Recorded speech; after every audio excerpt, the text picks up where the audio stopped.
Welcome, everybody. We are going to begin our public meeting while we eat, with apologies to all who will be speaking, that will be eating while you're speaking. But I want to welcome you to this public meeting of the Board of Trustees. And let me just do a little bit of housekeeping. The trustees participating by technology will be counted toward a quorum, excuse me, to confirm trustee attendance and to ensure that the trustees are able to clearly hear and understand the proceedings and each other. The clerk will take the roll call for those members of the Board of Trustees. There isn't any. No one on the phone. Okay. We expect some may join us. And so we don't need a roll call. We'll just move right along. And a reminder that the meeting is being streamed on YouTube. The Board of Trustees meeting is live streamed with closed captioning. So I would remind everybody to assist the captionist, speak clearly and into the mic to assure that you are heard correctly. Again, I would like to apologize for our delay in starting this meeting and apologize for the room setup, that people are behind us. But with that, we would like to open this session to public comment. And we have two commenters, the first of whom, and with apologies to both of you, we'll try to stay on time by eating while you speak, but that doesn't mean we're not paying close attention. The first speaker is Tamara Benson.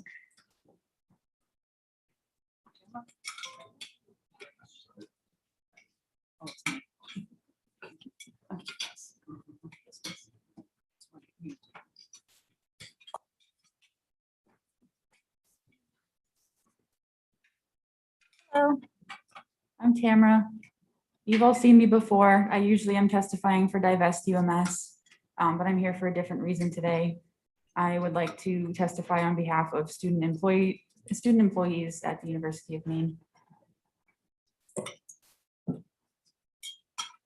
Exploited, underpaid, understaffed, frustrated, stressed. These are all words used directly by student employees at the University of Maine when asked about their experiences as student employees. Most students working on campus are paid minimum wage, and those getting paid above minimum wage don't make much more than that.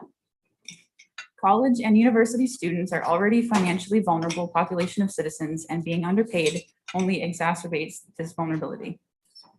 About half of US college students are food insecure to some extent, and about 45% of students are housing insecure to some extent. In addition, a study found that 58% of students from lower income families and 30% of students from higher income families reported they could not afford to attend colleges or universities without working at least one job.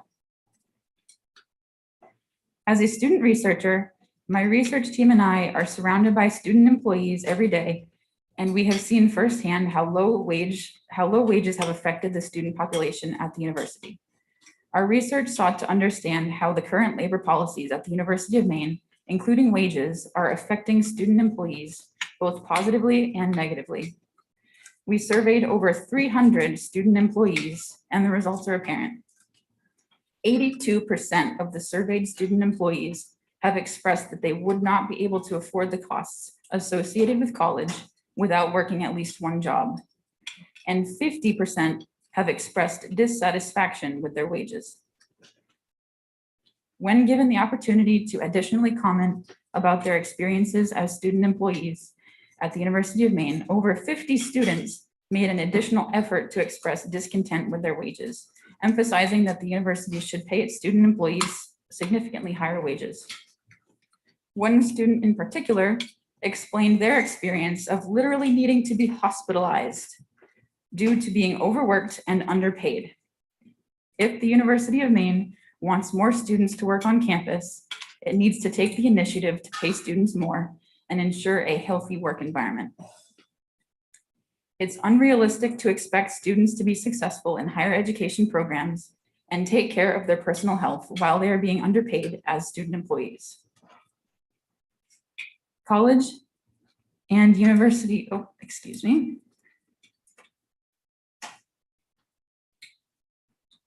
College and university students are already a vulnerable population and shouldn't have to worry about food and housing security while trying to get an education.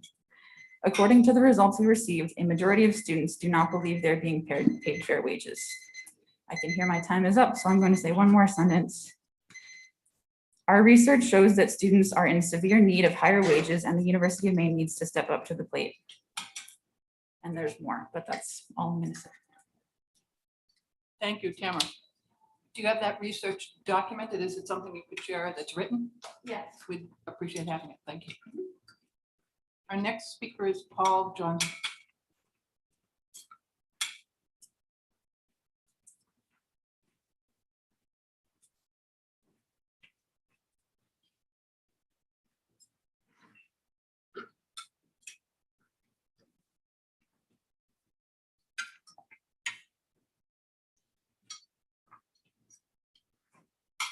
Good afternoon. I'm Paul Johnson from the University of Southern Maine and talk about a long walk.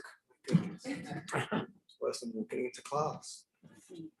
So I was here with you back in May when there were a lot more of my colleagues here to speak. And I am here to talk about Chancellor Malloy and his continuation as Chancellor. I know many of my colleagues have written in today. I know Jim McClymon, the president of ACM, has written. I know many other colleagues have written in and said they do not wish Chancellor Malloy continue as Chancellor of the University of Maine system. I know you met earlier this morning in executive session. My guess is that in the executive session, you've already made a decision before we speak today. But I still felt it was important to talk. A couple of things I'd like to say. Every morning I swim at the Y, Freeport. Every morning there's a gentleman there and he gives me something from the Portland Press Herald. I've been inundated the last couple of months with items from Portland Press Herald. But the one he gave me while I was away in Ireland, and I got a bit confused because when I was in Ireland last week, the road sign said Belfast. When I was driving back to the airport, I'm like, that's the wrong Belfast. That's my problem, not yours. But the item said that he gave me UMS trustees should focus on building trust. When I spoke to you in May, I said things cannot continue the way they are. You and I have to change the way we work. I'm delighted today to see my colleague Matthew Banton at the big boys and girls table. Every member from the faculty should be at the table with you and have a voice. I also want to say about working together. Last year, Natalie Jones, who's the head of HR, and myself at USM, wrote an article called Why Work Together. It was published in MEA. I can show it with you if you like. What I've seen, what happened this past spring with Augusta was the tip of the iceberg. Over the last 3 years, I have to say I've been really, really upset, disappointed in the way Chancellor Malloy has led this system. We can do better. You can do better. We need a chancellor with vision. We need a chancellor who respects faculty, who listens to faculty, who listens to you. We can't keep working like this. 3 years ago, Chancellor Malloy became Chancellor of the system. Boris Johnson, and you're going to get the Brit bit in here, you've got to give me credit for that, became Prime Minister of Britain. I'm not saying Chancellor Malloy is the same as Boris Johnson, but there are similar qualities. Does his own thing, does not listen, does not respect. His cabinet finally came out last week and said, enough is enough. It is up to you as Board of Trustees members to say, enough is enough. This has got to stop. You're on the hook. We are on the hook for $600,000, maybe $600,000 to pay for a president who's not going to do 1 day's work. Enough. We've got to work better. We've got to change the way we're doing things. We need a leader who's going to embrace everybody and respect everybody.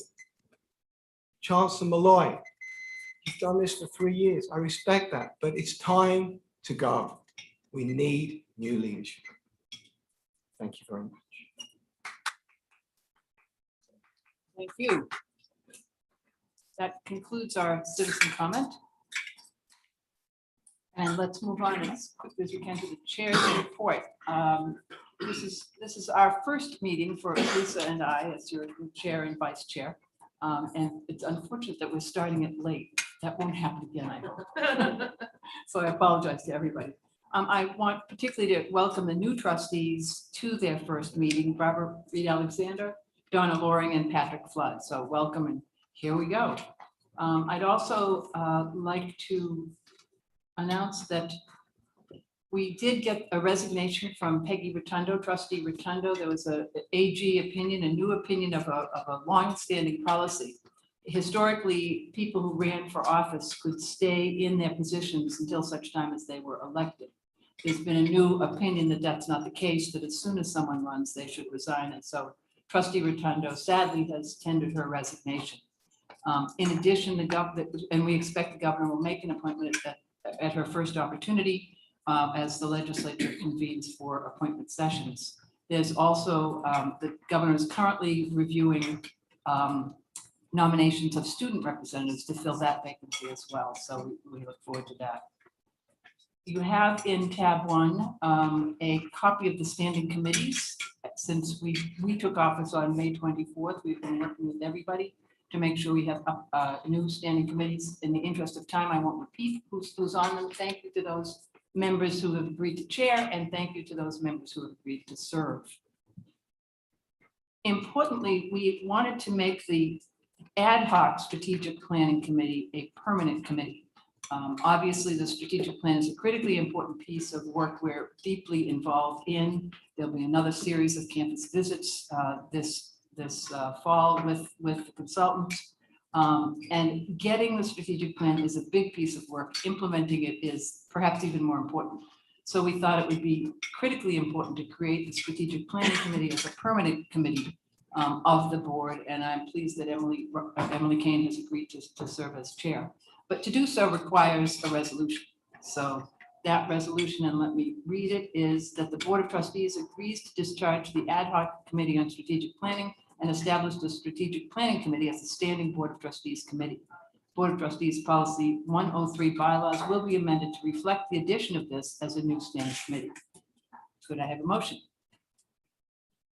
So moved by trustee Eames and seconded by trustee Loring.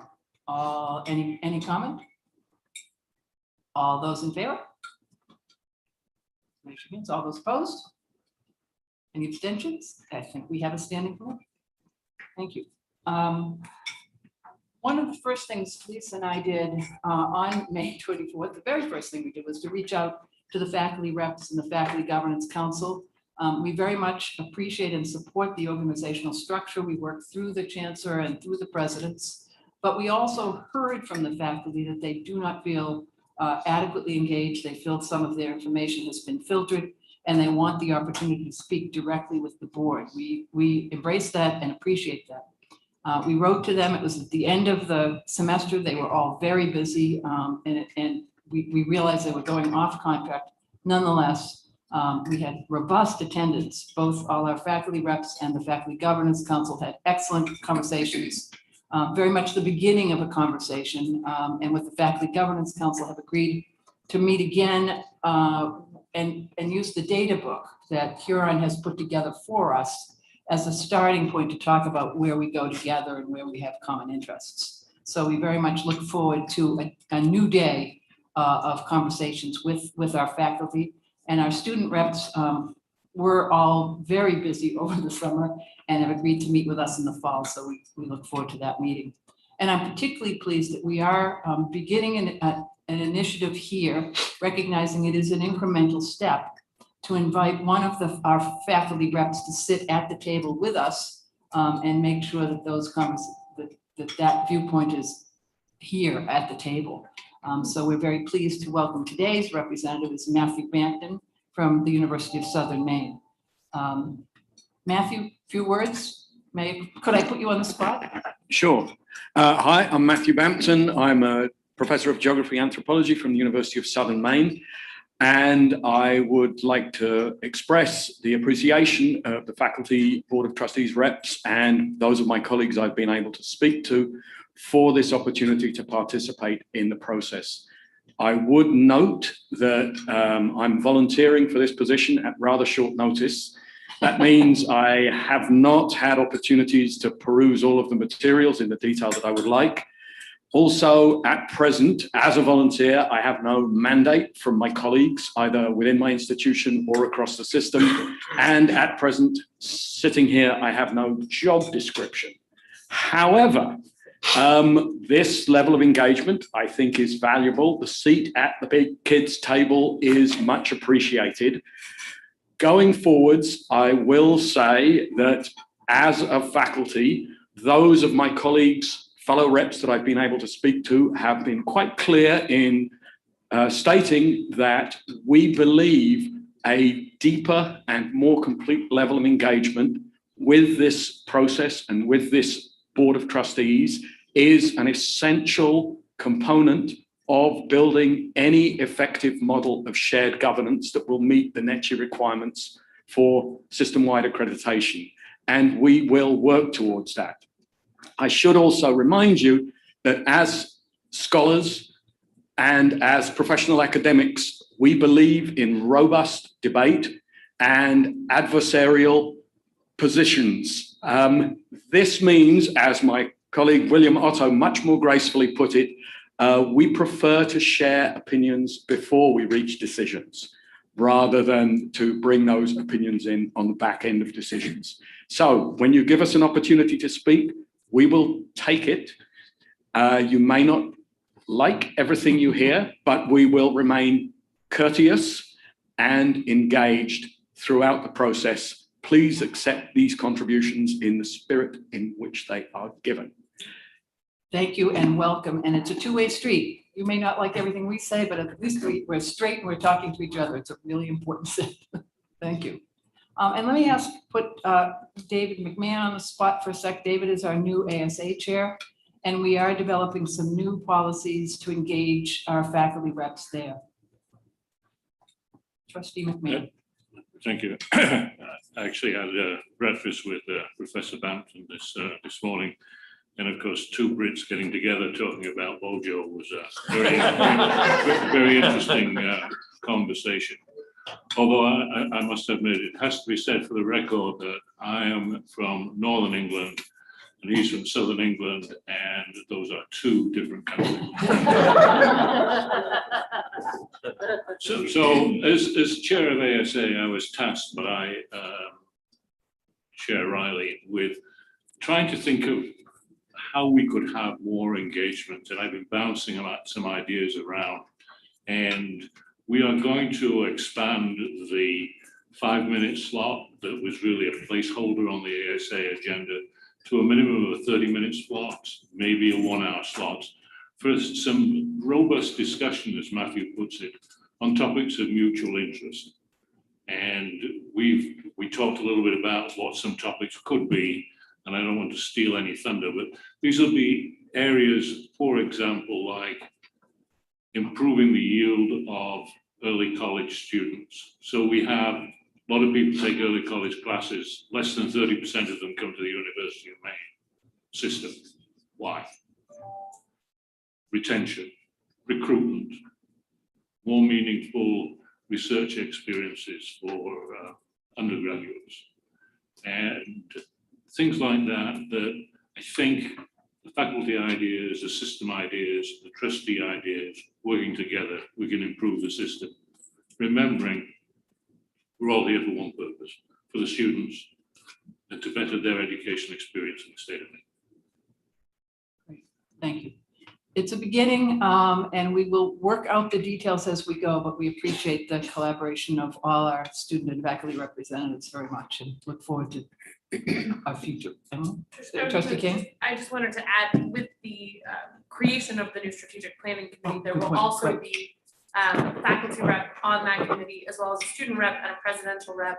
So with the new committee, we'll be able to work together on facing the realities of the data as we know it, but also planning the future and articulating it and envisioning it together with more voices at the table at a place of equal footing. So Right, thank you very much. And we need to talk to the faculty reps about a representative for that work.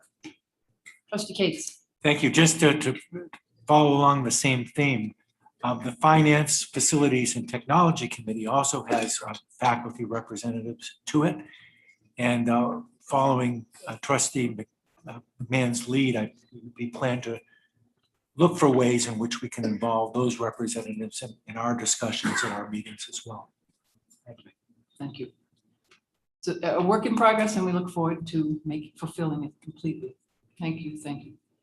We've also started today a new experiment that we're calling the President's Round Robin. And before we do that, I wonder, Chancellor, if you'd like to introduce our new presidents. Oh, sure. We are joined today by the new president at the University of Southern Maine, who started work in June. I very much appreciate having Jacqueline Edmondson as part of this team. She has hit the ground running. She does, as I've indicated to trustees in the past, but certainly indicate to all in the room, does have a background in a system, which we appreciate and know will be of value as far as input and reactions to how we move forward in our own system. We are very happy to have her joining us and look forward to a very fruitful relationship in an environment that's not easy to deal with. The reality is the COVID experience has put a lot of stress on the lives of students, and as a result, we are seeing fewer students prepared to attend university or stay in university. We believe that the team that she will assemble at the University of Southern Maine will meet that challenge. So welcome. Joe McDonald, who may be known to many of you, has been with our system for a period of years in different capacities, has also joined us with other commercial experience as well as academic institutional experience. As you know, he has accepted the interim position at the University of Maine, Farmington. One of the things I note, as I will for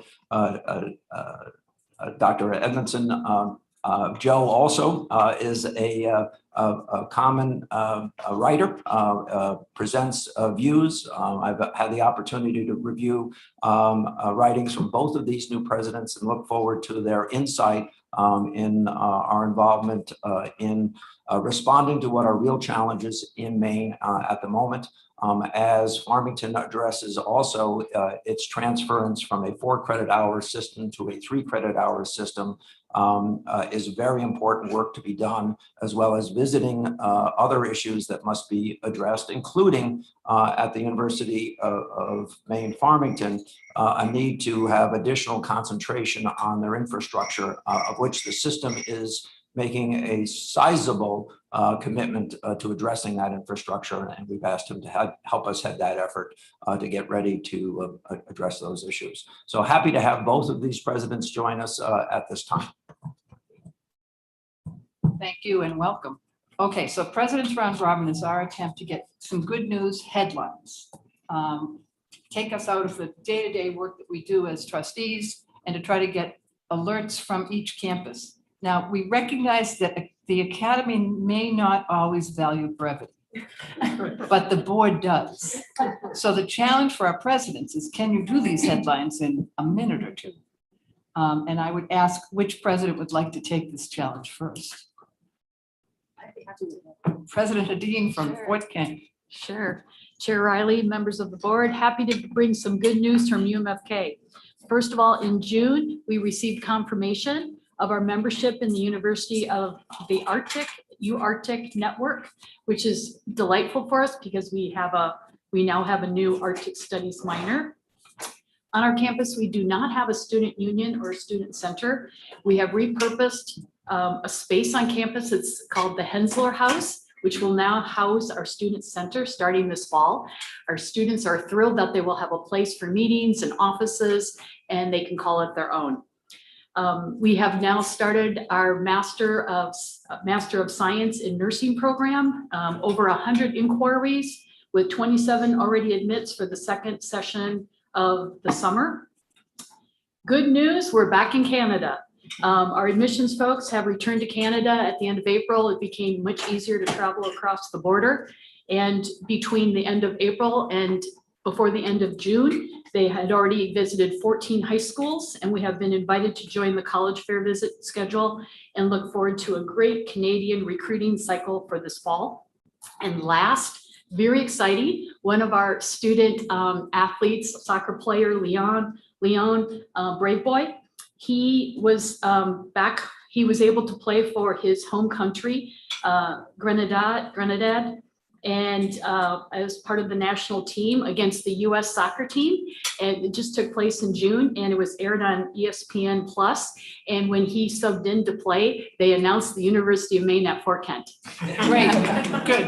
That's my All right. news. Thank you. Excellent. All right, she set the bar. Who'd like to go next? Okay, it's time to choose people. I'd be glad to go. President From the McDonald. University of Farmington. The thing that has impressed me the most in the first week that I've been on the job is how seriously faculty take teaching and the student experience, and particularly experiential education. One thing I'd like to point out is before the first year students come, they are offered a summer experience where they come for 3 or 4 days, and faculty take these students on an experience. Freshwater ecology, climate change, various experiences that they give students so that they come in the fall ready for an exciting learning opportunity. And then in the fall, some of the students will even come a week earlier. And for an entire week, there will be this experience that they will have that moves into a first year course. The other experiential education I'd like to point out is the travel courses. This May, 66 students went to various places: Costa Rica, France, Iceland, England, and Washington, D.C. Also a foreign country, I guess, Washington, D.C. And these kinds of intense experiences for students speak to the way in which Farmington takes teaching seriously and gives students unique experiences. And the one thing that I really enjoyed is reading from the faculty writing. They publish a journal called Teaching Matters, and about 15 faculty members in each year. This is the 3rd year in which they've published this journal, speak about the experiences that they give students in the classroom or outside of the classroom. So taking teaching seriously, I think, is the mark that I have taken away from Farmington in its first week. Great, thank you. President Sekas, can we jump to you? Afternoon. So 3 things. UMA was notified late last week that we received a Davis Family Grant for about $84,000. UMA has invested heavily in nursing simulation across all our cohort centers, and this grant will help us improve nursing simulation instruction and allow the faculty to get certified as a healthcare simulation educator.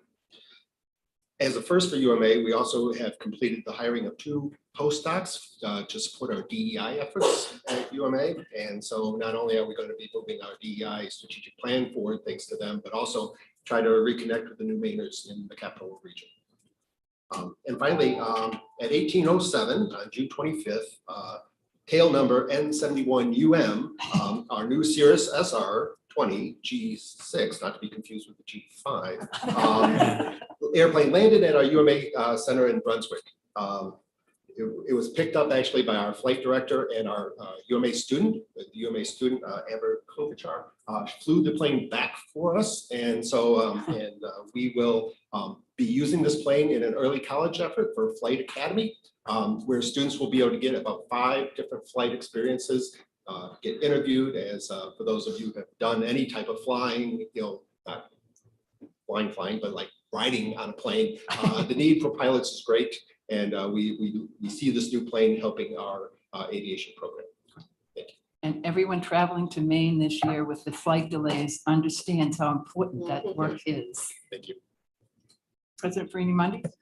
Thanks, Chair Riley. I will talk about some of our interesting work to promote economic development in the state of Maine and beyond. I've spoken to this group before about the Maine Innovation Research and Technology Acceleration Program, MIRTA, which is a program that we offer on campus. It's a 16-week, essentially a kind of boot camp-like accelerator training to take researchers, doctoral students, and perhaps partners from the external world to bring them together and to help them take their ideas from research to practice or to commercialization. And that group concluded its work for the 2022 cohort. And I wanted to just tell you about the projects very, very briefly. First one, future fish tags, pursuing commercialization of biocompatible implants made from printed titanium foam metals in order to improve tissue integration and animal welfare and maximize the retention of conventional and electronic tags on aquatic animals. So this is research work led by one of our faculty, engaging partners from a variety of industries as well as graduate students. Oyster Pod, commercializing a 3D printed aquaculture tank insert made from forest product feedstocks and bioplastic to capitalize on the space saving and energy reducing principles of vertical aquaculture. Again, faculty, graduate students, and commercial partners. Waved Medical, commercialization of a patented computer-aided detection technology to use a patient's mammographic history and clinical data to identify the physical markers believed to be linked to malignant tumor onset and growth. Again, same kind of an interdisciplinary team. And finally, Wheelchair Odyssey, development and commercialization of immersive software to simulate wheelchair navigation in inaccessible real-world settings. And that is led by a faculty member from the University of Maine at Farmington. So we're delighted to be able to have this kind of exciting activity that brings together students, postdocs, grads, and partners. Wonderful, thank you. President Edmondson. Thank you so much, Chair Riley. I did my homework before I got to the University of Southern Maine and studied deeply about the university, but each day I will tell you I learn more and more. There are these incredible gems at the University of Southern Maine that I'm just thrilled to share with you. Some of them involve faculty research. And so I've been spending time reading faculty research and coming to understand what their priorities are. And I have read things about women university presidents in Maine, which of course resonated and was very interesting to me.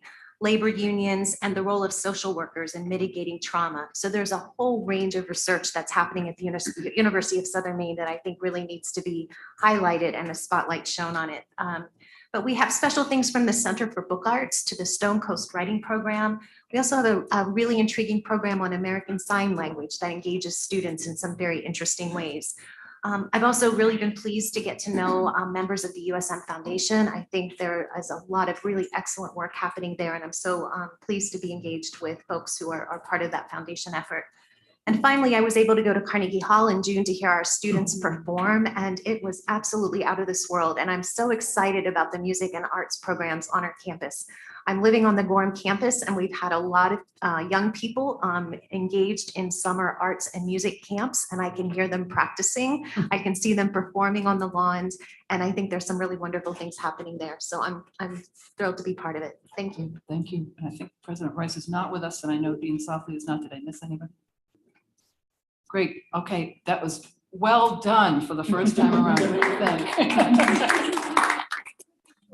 But no, we will catch up. We will catch up. But thank you all very much, and it's my pleasure to turn it to Chancellor Malloy for his report.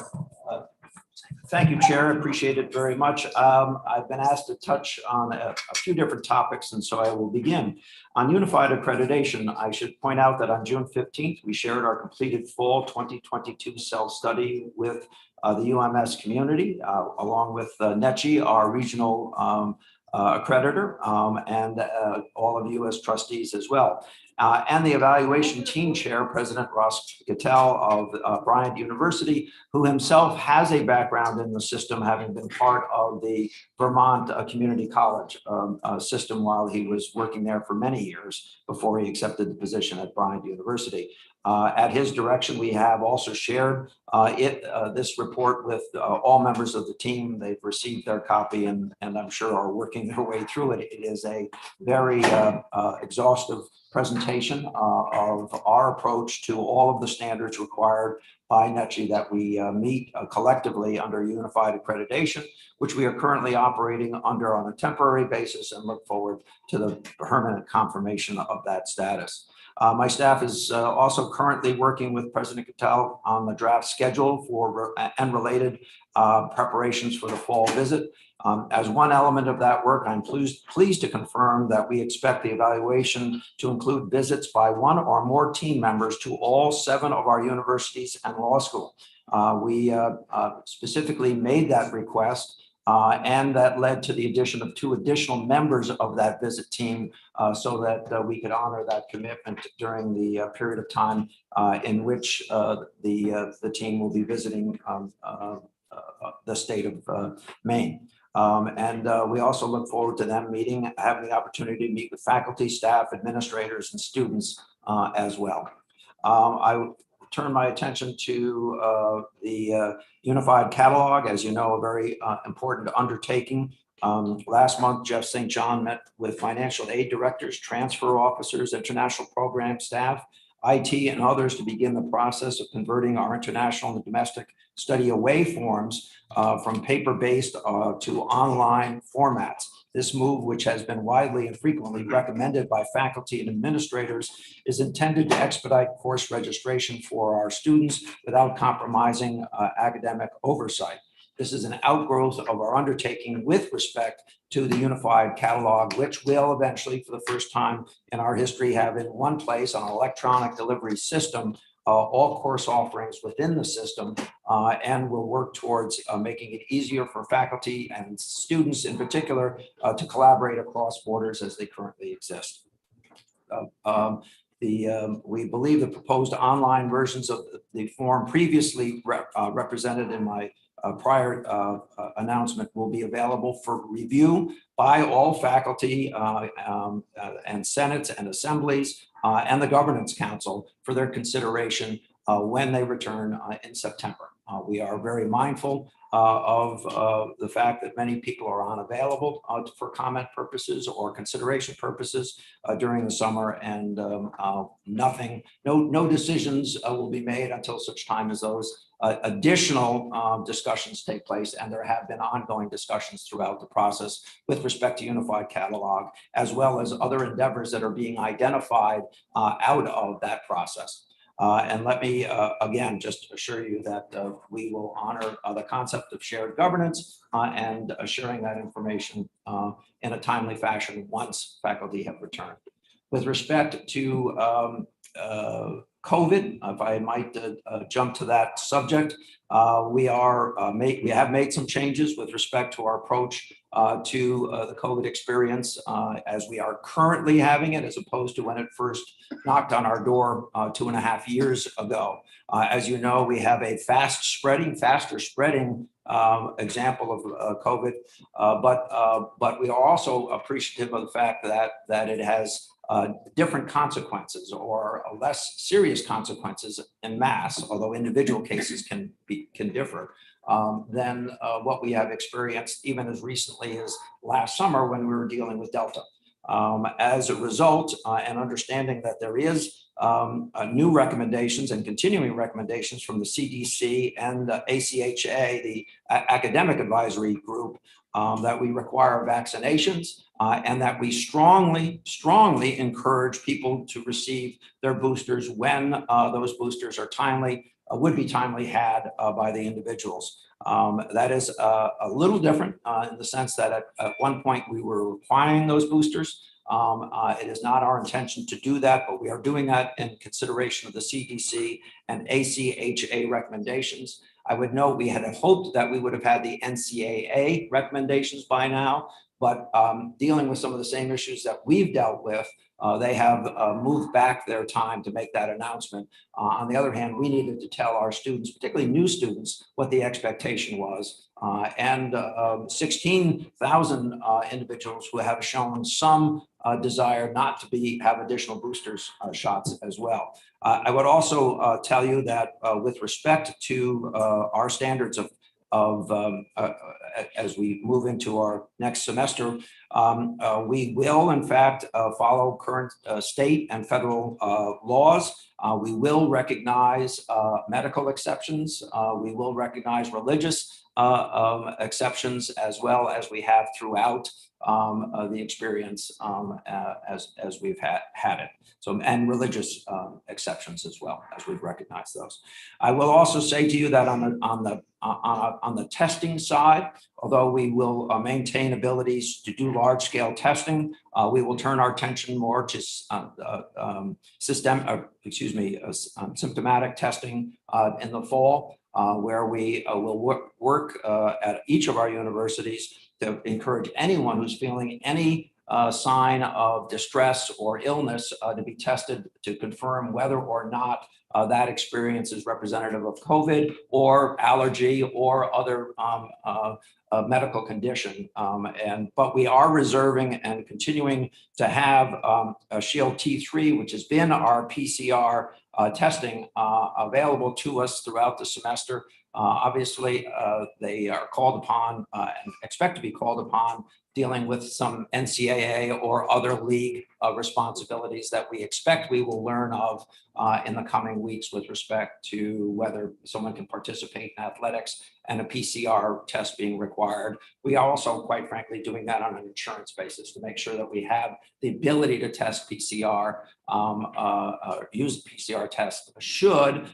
a different variant, equally fast spreading, but perhaps not predicting, but perhaps a more dangerous or causing greater distress, so that we can, if we need to, energize that effort and be available to do those.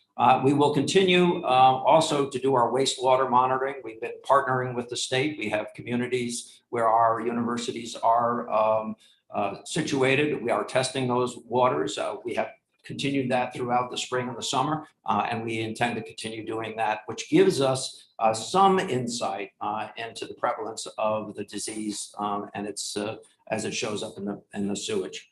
Other updates. I should note that overall the university has conducted over 253,000 tests since we started in 2020.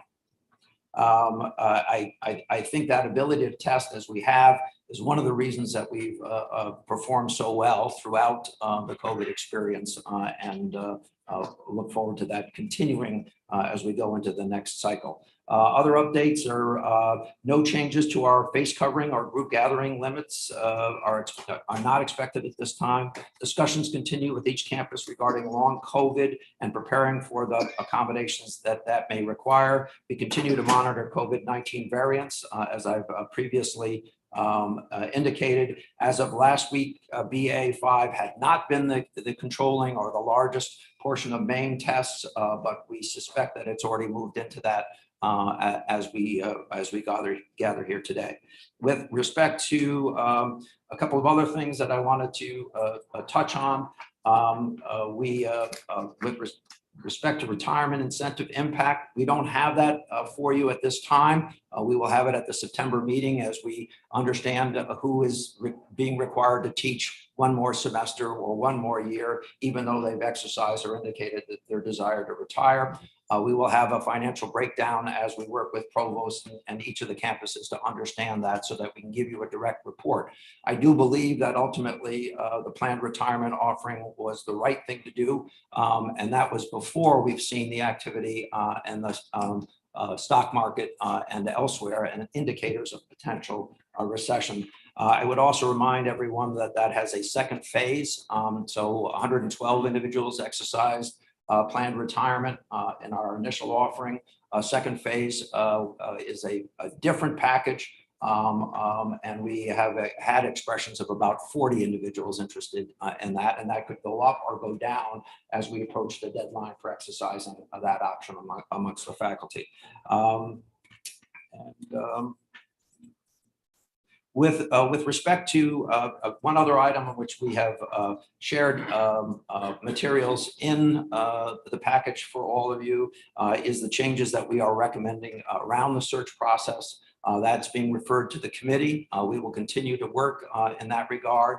We are certainly aware that there will be a search this year and hope to resolve those issues in September with the board and particularly taking executive searches and making sure that the HR department is in fact actively engaged in those executive searches, which they have not been in the past. And hopefully that would make sure that other issues such as the one at UMA that came up would not repeat itself. And we look forward to those changes being made as we work it through the committee. And with that, I think I've completed. Thank you, Chancellor. Comments, and I would point out the employment search issue I know is one of great interest. We will get the HRLR committee to really take it on and have opportunity to get all of your input and questions. But any questions or comments related to the Chancellor's report?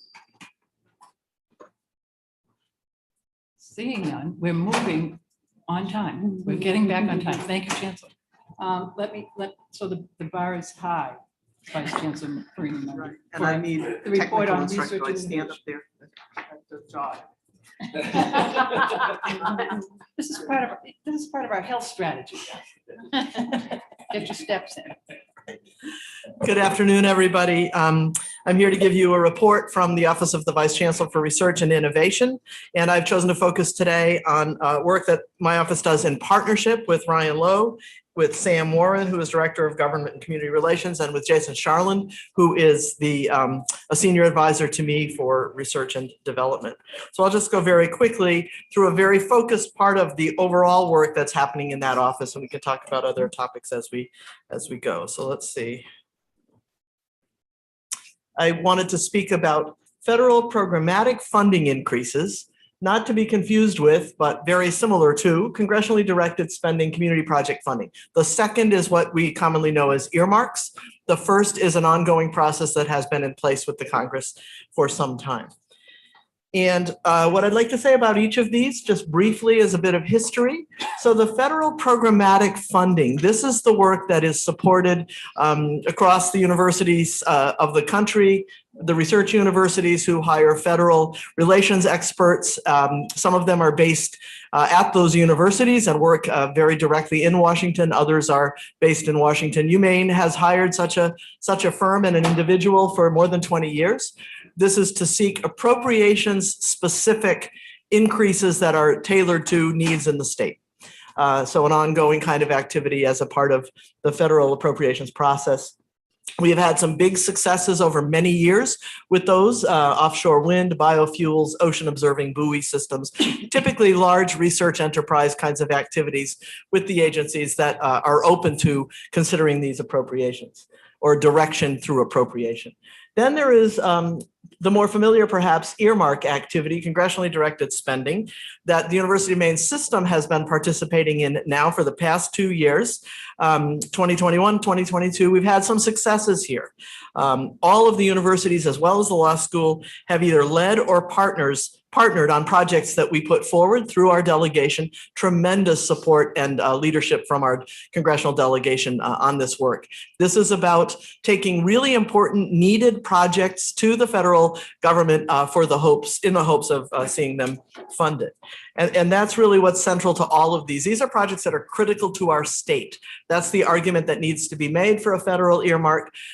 We also are committed to having some national visibility and reach through these programs, some coherence as we look across them. And again, gratitude to Senator Collins as well as Senator King, Representative Pingree, Representative Golden, their staff, and others who have paved the way for us to get to this place. So very quickly, and you have it in your materials, these were the requests for federal programmatic funding. So remember, that was the one on the left-hand side, the work we've done with our firm in Washington at UMaine for many years. And what you see here in this long, detailed list, you see some themes. These are projects that have been under discussion with agencies for many years. Many of them are second phases or expansions of work or more modern versions of the work. So you see a lot in additive manufacturing, and you see the departments of the government that have been interested in moving these forward. They're generally well aligned with goals of those agencies. So these are defense, homeland security, energy. You see additive manufacturing, offshore wind, sensor technologies, forest and forest resources. And that has been an ongoing and very successful part of the overall portfolio.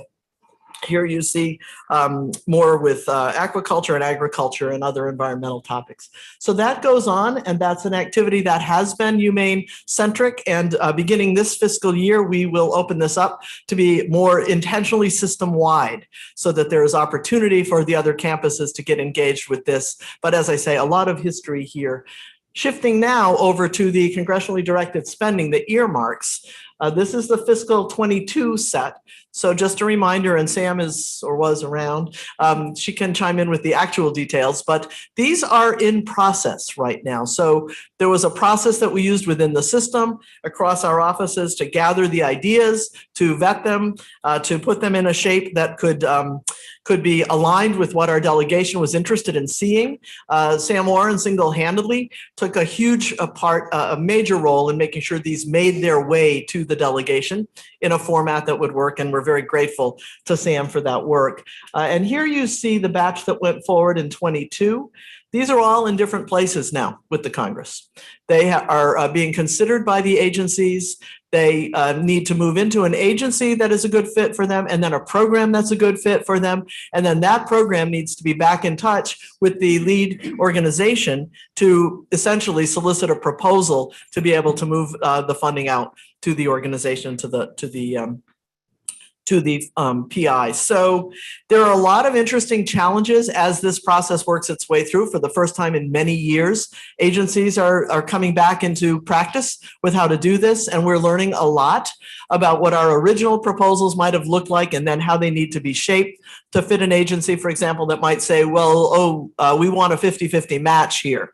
That might not have been part of our original idea, or how do F&A costs work. And so we are working our way through that. And Sam tells me today that every one of these projects has been contacted in some way or another, correct, Sam, by the agency. One has actually been funded, and that is which one, Sam? The seafood. Number 2. Next page, maybe. In any case, we already have one where dollars have come in. Oh, yes, the second one, strengthening local and regional seafood systems, that one. And so we're able to watch these now as they come and work together, I believe, to call this a portfolio of projects where we will be able to make a collectively important impact on the state of Maine, make opportunities for our students through these projects. For fiscal 23, that process is the first phases have concluded. Our delegation, our very supportive delegation, has advanced many projects for consideration in the 23 fiscal year. Now, again, the 22 are still in progress, and we don't see the funding for those yet for a while in most cases, but 23, a long list, and we changed our process a little. We tried to give a bit more notice as soon as we had information, and we had a review committee that spanned the system offices, and we also, and the campuses, and we really looked for a way to think about what to put forward and to try to narrow the list a bit. In the end, our delegation was very interested in our list and wanted to see largely everything. So they did. And here you see what has moved forward. Now, what this means, of course, is there's a lot of process that has to happen with the federal budget before we will know about the outcomes of these. But the big point is what we are getting better at, I think, across our system is identifying potential projects that can make a difference for Maine and that might be good fits to the agencies that are open to these earmarks and to the connections that our delegation has to those agencies. So long and wonderful, exciting list. You will see a lot of impact that can happen for us if we're able to see some of these succeed. We also put forward for 23 a number of programmatic funding increases, the other category that I discussed. You have all of that. So kind of going forward and thinking about what happens next, and I can kind of skip to the end here. In order to make this more of a routine process for our campuses, for our faculty, to make sure that it's well publicized as a process this year, we will work toward an early deadline that will be a sort of common deadline for good ideas coming from the campuses. They might be for earmarks, they might be for congressional appropriations, they might be for our internal funding, research, reinvestment, or our small campus initiative out of MEIF. The point being, what we're starting to see on the campuses is more capacity and more interest in collecting these excellent ideas, putting them into a sort of central pool, and then helping, we're looking to help find potential funding sources for these ideas. So we're moving from having kind of scrambled in year one to slightly more coherent process for year two, and this year start to watch in the fall for widespread calls for ideas. Again, looking to make this work for the system and for the state. Thank you to our delegation, and appreciate the chance to just update you on that piece of work that's going on in the system. Great, thank you. Any questions for the Vice Chancellor? Trustee Cates. Thank you. Vice Chancellor, earmarks, which I guess used to be a dirty word, but is now back in fashion or back in acceptance. Just historically speaking, if our congressional delegation has put forward, I don't know, $50 million in earmarks, is there some historical percentage that we might expect through that process? Or I'm going to turn to Sam in a minute to see if she's willing to take that. Of course, this is a very, and Trustee Mishu can speak to this too from experience, but this is a very tricky process. It has to do with the seniority of our delegation, their placement on committees, their the agencies that are being funded out of the accounts that they manage out of those committees. So I think it's probably pretty hard to do anything terribly concrete. I will say that our delegation has been very effective in this work. Sam, anything to add to that?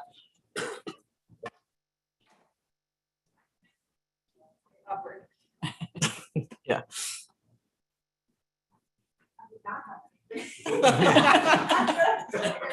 Yeah, well, good. So thank you for the question. I'm Sam Warren, Director of Government Relations and the Vice Chancellor's partner in this. Last year, the delegation, we advanced, I think, 12 requests to them, to our senators, and 11 of them advanced, totaling more than $20 million. I think respectively, Senators Collins and King both brought nearly $300 million to the state of Maine through the CDS process last year.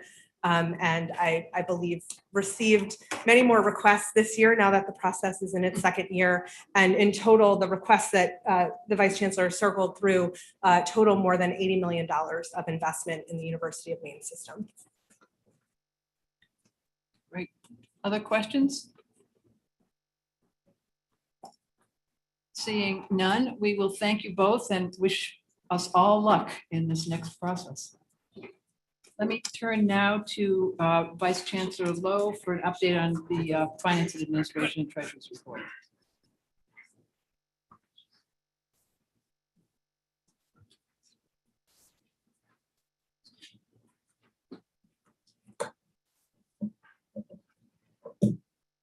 Good afternoon. I'm going to cover two items this afternoon. As I typically do, I'll start with investment results, and then I'll shift over to the 5-year, multi-year financial analysis. So your board materials include the May investment results for the 3 UMS portfolios. My update will include May and some preliminary June results. The managed investment pool with a market value of $354 million saw a loss of 0.2% in May, with a fiscal year to date loss of 7.6%. The MIP is estimated to have lost an additional 3% in June, as measured through July 8th. The pension fund with a market value of $21 million saw a loss of 0.4% for the month of May. Fiscal year to date is down 4.5%. The early results from June indicate the pension fund lost an additional 4%. And then finally, the operating fund with a market value of $317 million and a more conservative asset allocation was flat in May and had a fiscal year to date loss of 2.5%. Estimated losses of 3.7% in June bring the FY22 preliminary loss to $12.3 million. After factoring in the annual budget of $2.4 million, The preliminary fiscal loss is 14.7 million. By way of comparison, I stood here last year, talked about market returns of 22 million positive through the end of June. It's a $33.6 million swing since I delivered this report a year ago. So certainly significant challenges there. I expect by the August FFT meeting, the next board meeting, we'll be able to talk about that a little bit more concrete, talk about what the impact is on what the impact of those losses are on the system budget stabilization fund and other calculations like that. We'll be prepared to talk about. I'm going to move on to the 5-year multi-year financial analysis. So excited to present the 5-year MYFA. It covers the period from 2023 out through 2027. We have been forecasting this for about 12 years now. It has evolved from what used to be a really long text document that probably only 2 or 3 of us ever read into a really, really sophisticated tool that we've continued to improve over the years. Just gives us a single dashboard, and immediately we can understand the impact of flat tuition or extra state appropriation or loss in students. We can see that impact by campus and by the system. So a significant shout out to David Jones, who works in our office and does a lot of this stuff behind the scenes, and just year in and year out finds ways to improve this tool. We generally present this to the board in May. So the concept is we give you a budget in May, you pass that budget ideally, and then we immediately are able to talk about what the next 4 years after that budget are going to be on the forecast. We took 2020 off because there were just everything that we would throw into assumptions. We just had no idea what was going on. We delayed it last year in 2021. Again, because of COVID issues and still trying to figure out pieces of the state budget. This year, again, we delayed it until July, mostly because we were in the middle of a lot of moving parts at Farmington, for instance. And so at our due date for getting this in, there were still lots of conversations going on there, and quite frankly on other campuses as well. And so we pushed that to July. I'm going to be fairly high level today, just 5 or 6 slides.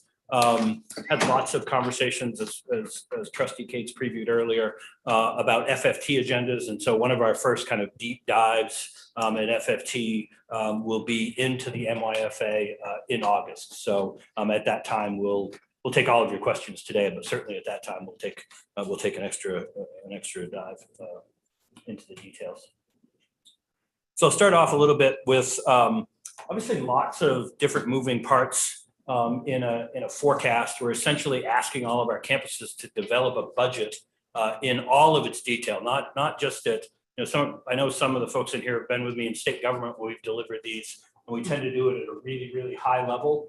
This is not that different than asking the campuses to develop a budget for the next 5 years. It is really at that level of detail. So, just want to acknowledge all the great work that goes on behind the scenes. But what we found in doing this is that if we can get these 7 kind of major revenue and expense categories right, or at least somewhere in the ballpark, we can do a pretty good job of understanding what our fiscal picture is going to look like. It's not to say that those can't change quickly, and they often do, but these are the big drivers. In addition to these, we also have campuses that will go behind the scenes. And so if they've got a new programming that this committee or this board has approved, they may factor in additional revenue from that, additional expenses. But generally, these are the kind of the 7 categories, if you will, that are going to drive the forecast. We forecast each of these out over the next 4 years. So again, the first year is going to be what is actually in the budget. So we know what enrollment and tuition and state appropriation look like in this year's budget. But then we forecast it out over the next 4 years. It is a little bit of a crystal ball exercise, as you would expect. So, we know what, state appropriation has looked like for the last 4 years, but looking out the next 4 years, all kinds of factors. So we've got a gubernatorial election. We've got conversations about a recession. yet on the other side, we still have strong state revenues coming in. And so we do our best estimates with lots of conversations about what we think each of these categories and how they'll play out over the next several years. I will say the compensation benefit rate, non-compensation expenses, capital expenditures, we've done a pretty good job of guessing these ones, if you will, over the last several years. We generally have a pretty good idea. Enrollment, tuition, appropriation, those are probably the three biggest drivers we have, and they're also the three that are the biggest wild card. Politics starts coming into some of these, and so if we miss a forecast, if we go back and look at the forecast from 2020 or 2017 and see, you know, where did we go wrong, or what did we miss? It's often in that appropriation tuition mixture. Sometimes, as was the case this year, you know, we get more appropriation because we didn't increase tuition. We'd planned to do both in our budget. So at times they'll be off a little bit because of those kind of conversations. So let me talk just a little bit again about these are the categories, the 6 categories. I don't have enrollment on this one because again, enrollment is an individual campus one. We build that up from Robert's model and then the campuses take over. But the rest of these are really just our best guess of what we think the forecast will be over the next several years. Let me just talk about a couple of them. State appropriation. We have generally forecasted about a 3% increase over the life of the forecast. We've been fortunate to have 3% increases in 3 of the last 4 years. The governor has proposed a 3% increase in all 4 years. The 1 year we missed was the year when the legislature adjourned early because of COVID. So we won't blame that one on anyone, but we missed in that year. We have continued to forecast 3% growth going out. But you probably do see that 6% number. So let me just cover that really quickly. Last year, again, we got a one-time appropriation of about $7.9 million in exchange for keeping our tuition flat.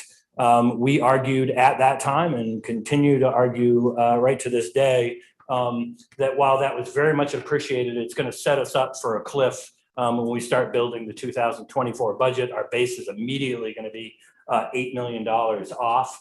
We've had those conversations with the administration. What they told us was the best place to make that request was in the biennial budget. So we'll have an opportunity to do that this fall. So when we go in, we will ask for the 3% from last year that would have been built into our base, and then the additional 3% on top of that. So you know, if you're on a campus, the effective math is it's really just a 3% increase in your budget, but the state would need to increase that appropriation by 6% to make up for that one-time piece. We forecasted 3% out for tuition as well. Compensation, you see it's a little bit different in the out years. That's because we typically tie compensation to the state's consumer price index. So we simply lift it right from the Consensus Economic Forecasting Commission. They forecast out CPI over 5 years. That is the latest version. That committee meets again next month, and we do expect that CPI to probably go up. So we will likely probably have to adjust that compensation line as well. I will note this is really just a guide for us. Compensation is such a big portion of our budget that if we're going to put together a forecast, we have to forecast something in there. That's not meant to say that we're going to the bargaining table and saying we will not give anyone any more than 2.75%. We typically forecast these. We're typically off. Sometimes we're up, sometimes we're down, but that's what that represents. The benefit rate is one I wanted to touch on again really quickly. You see the benefit rate hovering right about 51% for the 4 years of the forecast, and then you see it bounce up to 54%. What's really happening, if we had a longer picture, is it has typically been closer to the 53, 54%.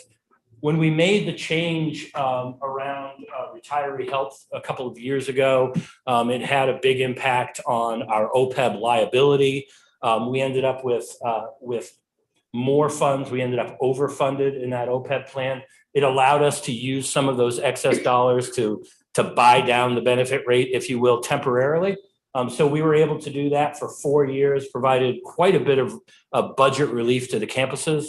But when we get back out into 2027, now the OPEB plan, again, all things are subject to change, but is kind of funded at the level that it should be. So the benefit rate tends to bounce back up. So we have had some conversations about sometime between now and over the next couple of years, we probably do need to put together a group to look at that because that is a significant jump, 3 percentage points. And you'll see it when I get into some of the individual campus numbers will really drive some gaps up.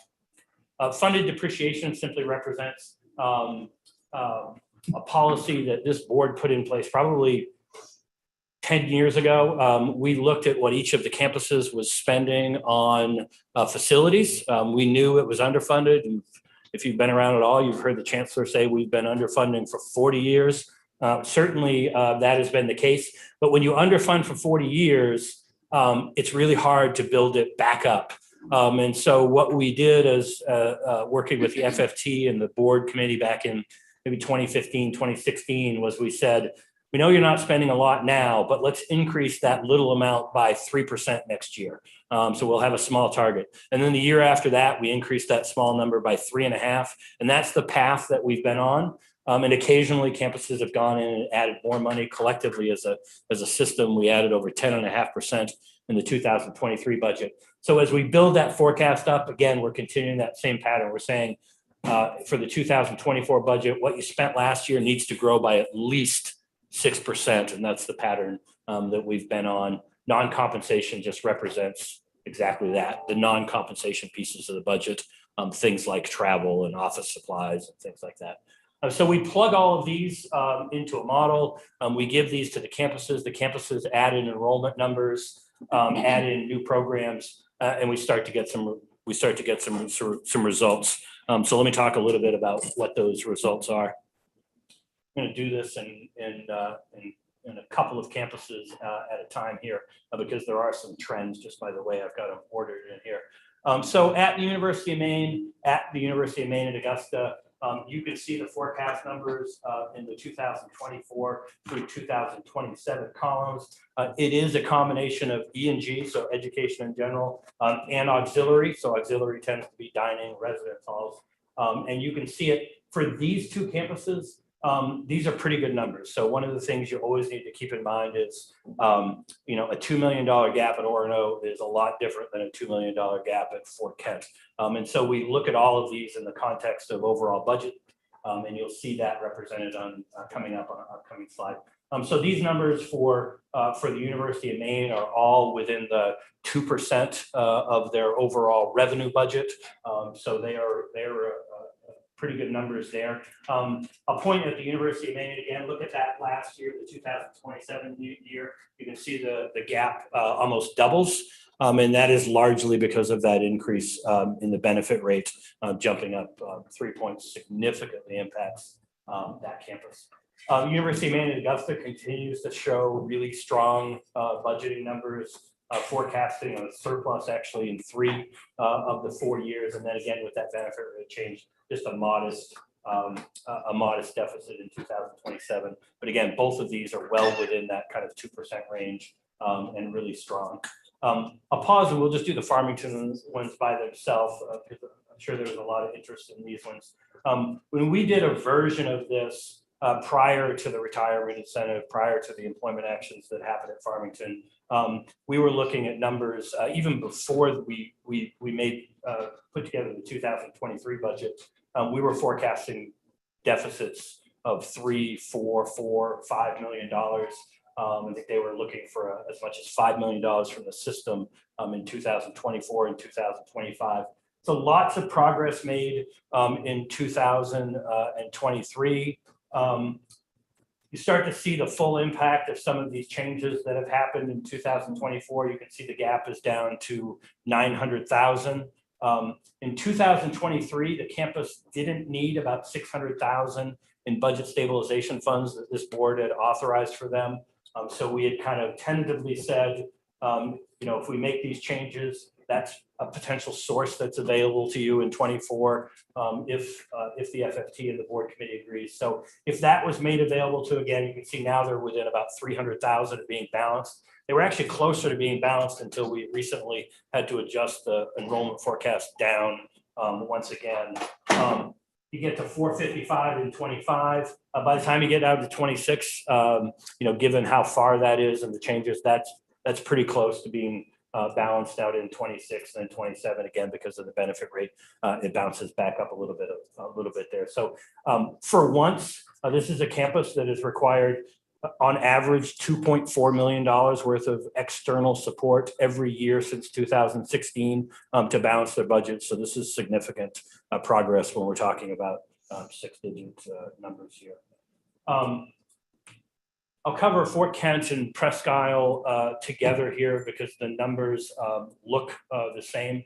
They are certainly challenging numbers. I'm not going to sugarcoat that in any way. These numbers are between 10 and 15% of the revenue budgets at those two campuses. Couple things going on in here. Both of these campuses fared very well in the new allocation model that we've had in place for 4 or 5 years now. But they've got to the point now where they are both almost right-sized as far as what the appropriation is. Not all the way there, but certainly not getting $400,000, $500,000 increases, as much as $1 million a couple of years ago at Fort Kent. So as that appropriation levels off, as tuition revenue declines because of enrollments, expenses naturally go up. We talked about compensation increases. We talked about increases in the benefit rate. So it's only natural that you're going to see those gaps at those campuses get larger and probably uncomfortably larger. I have had lots of conversations with both presidents, as I know other members of the leadership team have. There are lots of new programs, lots of ideas going on. Sitting in the last meeting and listening to Deb talk to Vice Chancellor Placido about another new idea. So there are lots of things going on here, lots of new programs that the board and ASA committee have talked about. But certainly we want to acknowledge those challenges. I think both those presidents are obviously aware of those. Lots of things in the works to try to turn those numbers around. The last two that I'll talk about before I go to the rolled up numbers are USM and the law school. Again, the USM numbers, budget numbers look pretty strong, forecasting a modest surplus going into 24, a little bit of a dip down into 25 and then back up into 26 and kind of leveling off there. What I'll note here is, again, these are built, it's true for all of these are all built off the 2023 budget. So it's really critical that our campuses hit those enrollment targets in 23. If you miss it by 10% in 23, well, now your 24 numbers are too high and you just repeat that. You start jumping off a higher and higher number. So it's critical that we hit the budgets that we have. But again, overall numbers well within that 0 to 2% that we're comfortable with. And then the law school I wanted to finish with, again, because I think it's a really strong picture. It starts off at about a $1.2 million forecasted deficit in 2024. The board members that have been around for a while will know that number just a few years ago was closer to 3.5. We came forward at that time with a plan to slowly kind of chip away at that deficit, get us back to a balanced budget. That's exactly what you see playing out in this forecast below. The caution is that it's contingent on increased support from the state continuing to come in. As soon as that dries up, then those numbers start to flatten out and you don't quite see that same progress. It's just my last couple of points, and then again, happy to take any questions. Here's the consolidated results that you see at the bottom.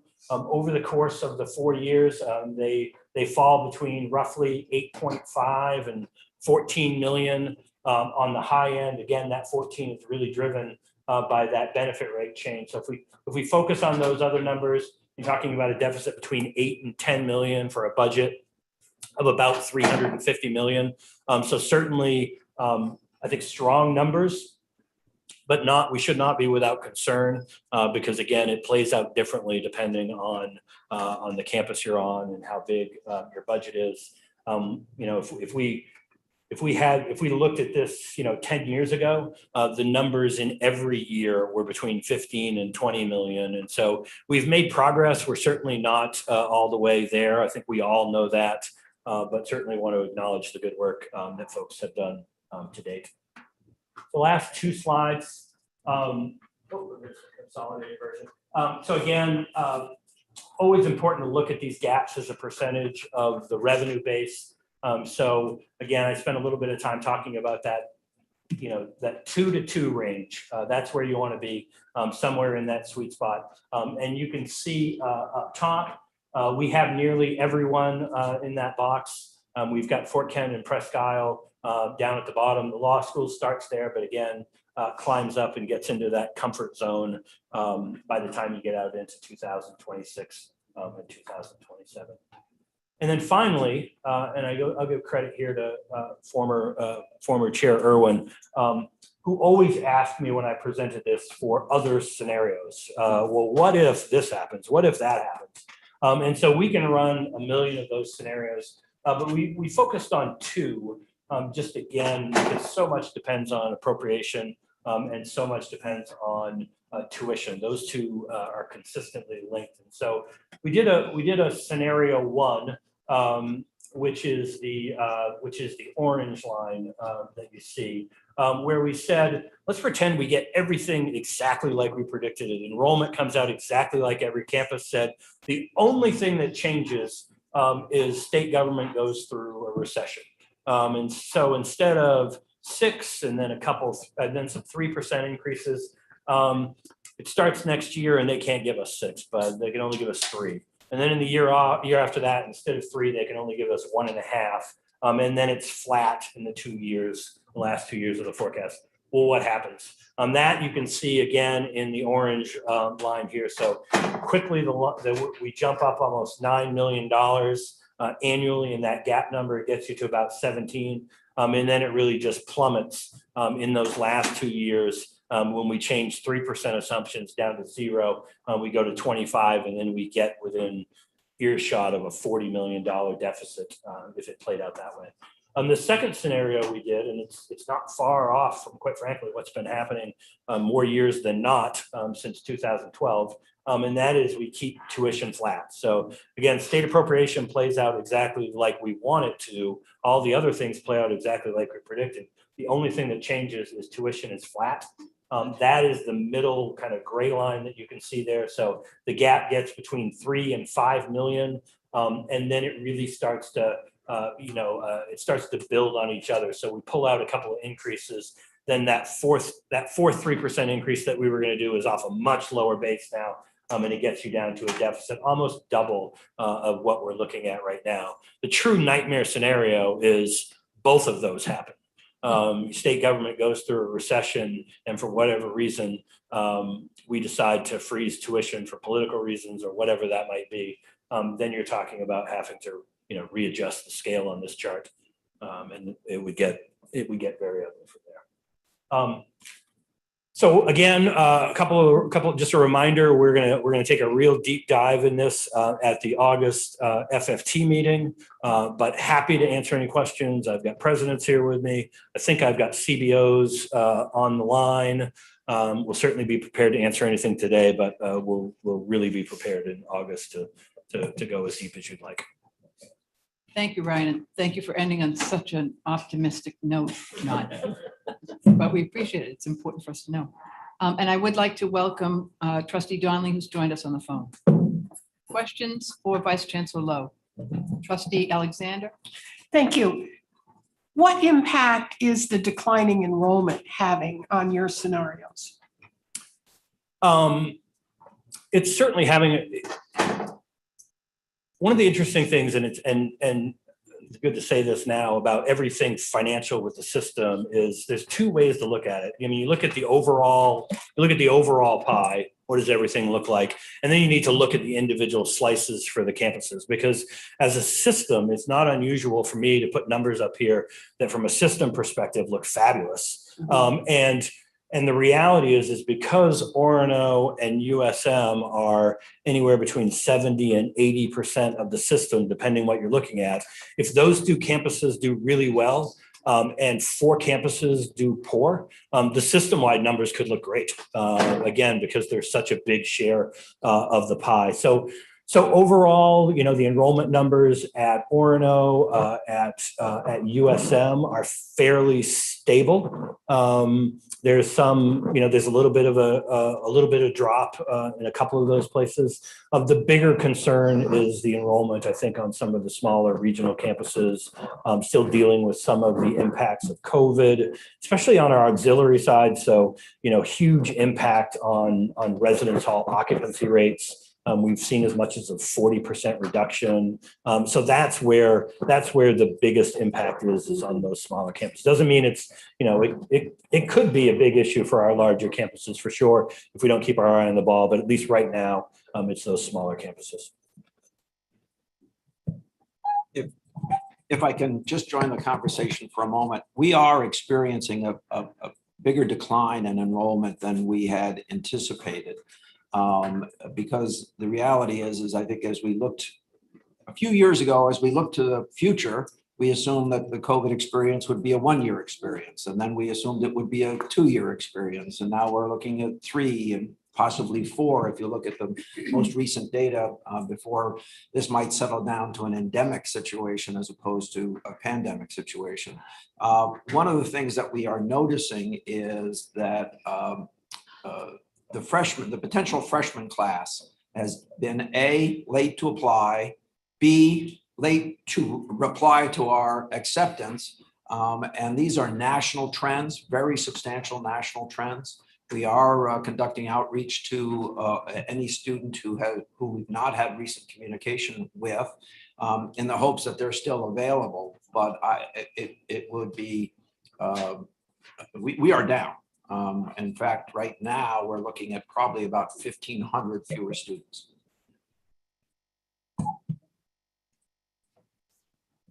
Thank you.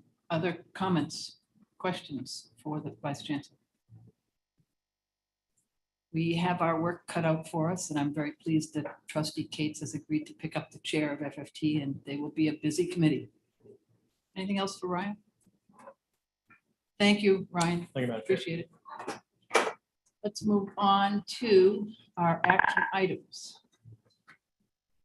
And the first of which is the endorsement of the UMS divestment statement. We introduced it at our last board meeting as a proposal. I want to again thank Chair Kelly Martin and the investment committee for their very extraordinary work thinking through this situation with all of us. And at this point, we are prepared with a resolution. Unless Chair Martin, do you have anything to add before we go to the resolution?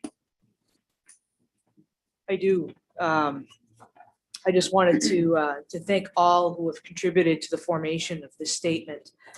Conversations began back in 2020, and it was led by a group of students who were wanting us to have divestment in our investment statement, and the discussion turned into a lot of members of the board joined in, a lot of members of faculty, staff, and just very thankful. This is a real collaborative effort, and I'm proud of where our statement that we have here. I'd like to thank students for bringing this forward and everybody that added. This was a big effort. It was countless hours in this statement. I'd like to thank the investment committee, the members of the board that joined for the many educational sessions that we had, so they could get an understanding of how it wasn't just a very simple thing to just turn on a switch, how we had to act in accordance with sound investment criteria, consistent with our fiduciary responsibility, and incorporate, balance our policy that addressed climate. So I'd also like to thank, in addition to the board members, students, faculty, staff, and investment committee members for the many hours. I'd also like to thank Tracy Elliott, Director of Finance and Controller of the University of Maine System, for her countless hours of behind the scenes work. Kelly Regan, consultant with NEPC, that guided us through this.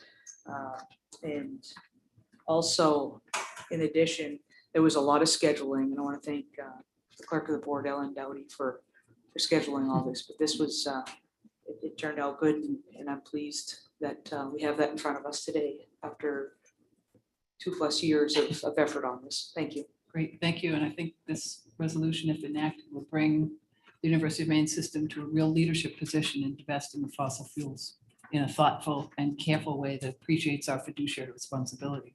So with that, let me read the proposed resolution that the Board of Trustees endorses the May 23rd, 2022 UMS divestment statement, which includes short-term actions and long-term goals for divestment in fossil fuels for the managed investment pool, the operating fund, and pension fund, approved by the Investment Committee on April 28th, 2022. Do I have a motion? Moved by Trustee Kane, seconded by Trustee Bartholomew. Any comments, questions? Trustee Cates. Thank you. First of all, thanks to Kelly and the committee and all who worked so long and hard on this. It's a huge step forward. I'll vote for it, but I just must say I'm a little bit, I wish that the goal of total divestiture were sooner. That the policy sets a goal of total divestiture by 2030. It's a long time off. And particularly where it's a goal and not a mandate. It seems to me that the mandate of science, which tells us we're running out of time. And this problem is one which calls for urgency and not incremental change. I just wish our goal were total divestiture sooner than that. But I appreciate all the hard work that's been done. And hopefully the goal will be reached long before 2030. Thank you. Thank you. Any other comments, questions? If not, we will move to a vote. And would all those in favor of the divestment policy say aye? Aye. Aye. Aye. Thank you, Jim. All those opposed? Any abstentions? The divestment policy is enacted for all three of our pension, of our investment funds. It's a big moment for our climate change efforts. Thank you. Let me move on to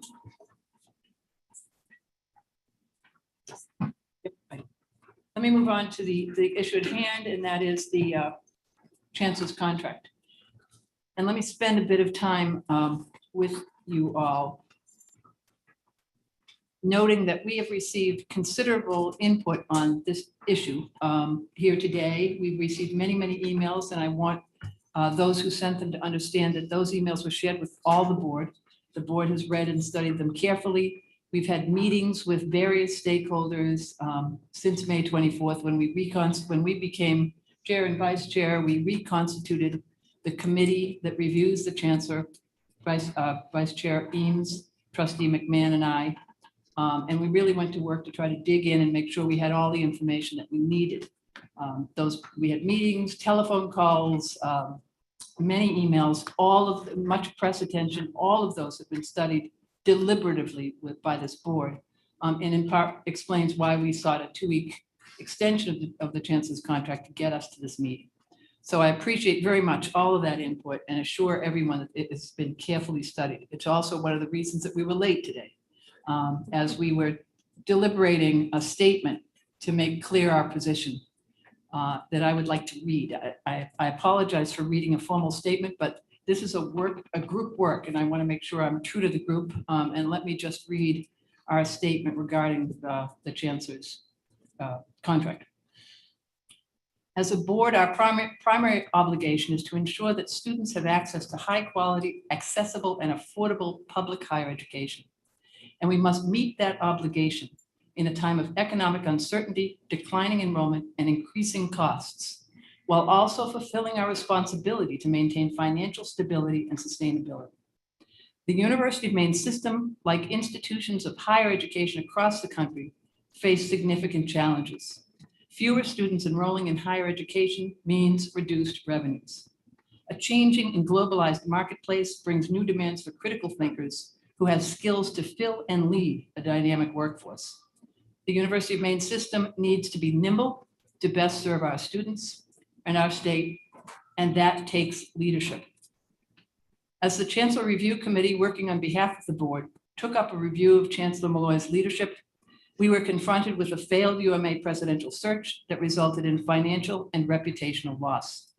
By votes of no confidence from faculty senates, as well as lingering resentments about the lack of transparency and engagement with affected parties prior to launching the retiree health change.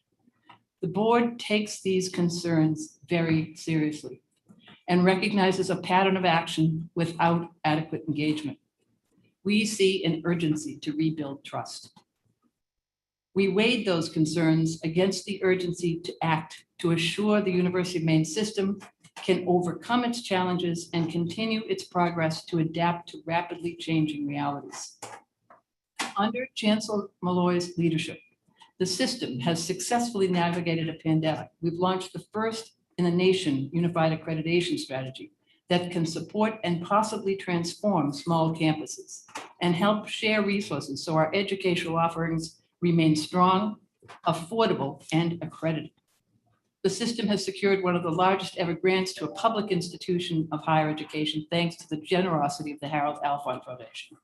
The flagship achieved prestigious R1 status, putting it among the nation's top research universities.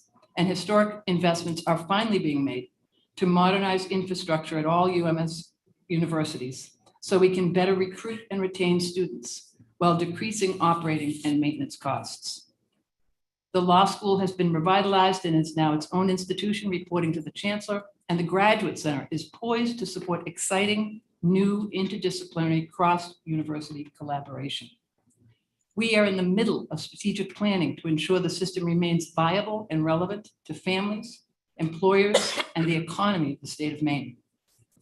These ongoing initiatives, coupled with a new president at USM, hired by Chancellor Malloy following an open and successful search, 2 interim presidents, and an interim vice chancellor, speak to the need for stability. We weighed the Chancellor's serious missteps and lack of effective communication and engagement against his considerable accomplishments. We had very candid conversations with the Chancellor and appreciate the thought he has given to our current circumstances.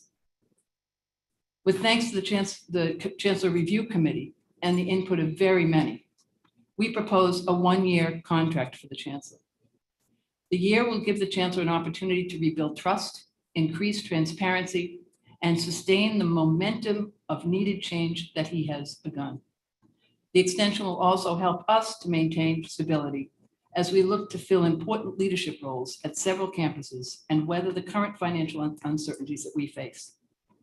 The Chancellor has agreed to these terms, and in recognition of the seriousness of the issues of the past year, has agreed to forego his 2022 bonus and forego a salary increase in 2023, notwithstanding the 3% cost of living adjustment that all management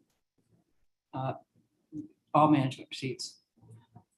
The board expects that the terms and conditions we have outlined with the Chancellor will be met, and we will hold him accountable to do so.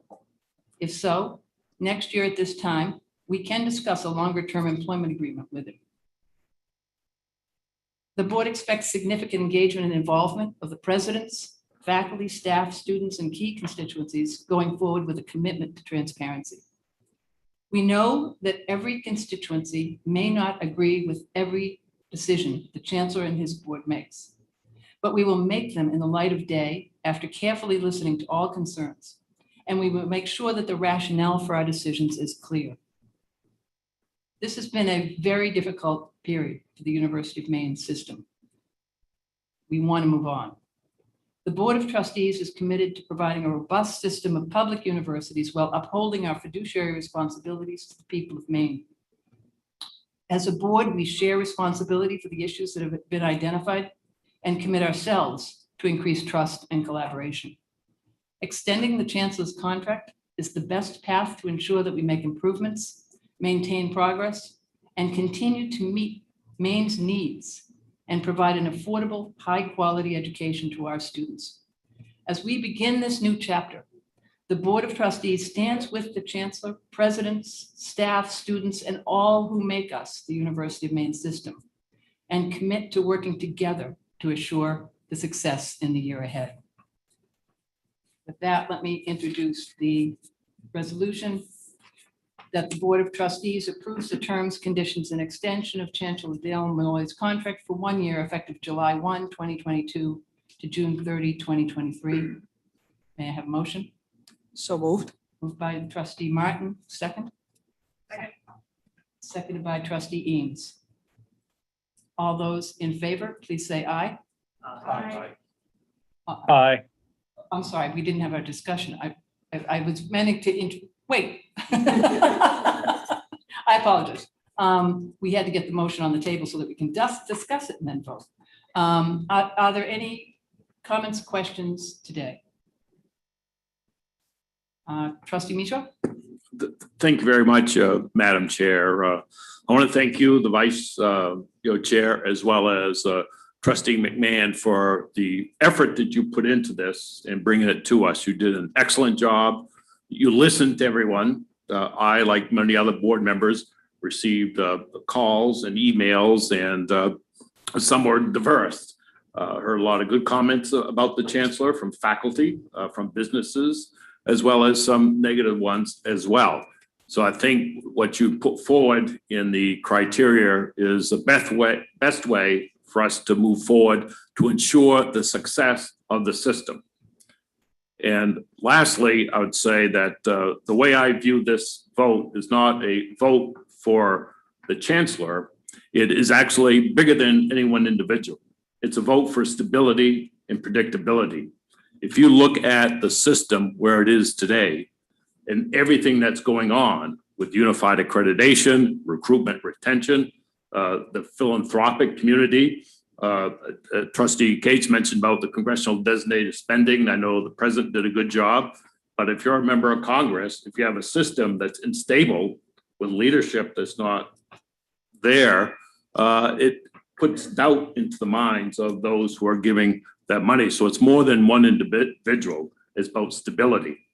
And I think the fact, Madam Chair, with the criteria that's set out in that extension really gives the Board of Trustees a path forward, a way to actually, for us, as well as the Chancellor, to have accountabilities along the way. I did hear Matt talk about having robust debate. I agree with that. I've been involved for over 34 years in politics.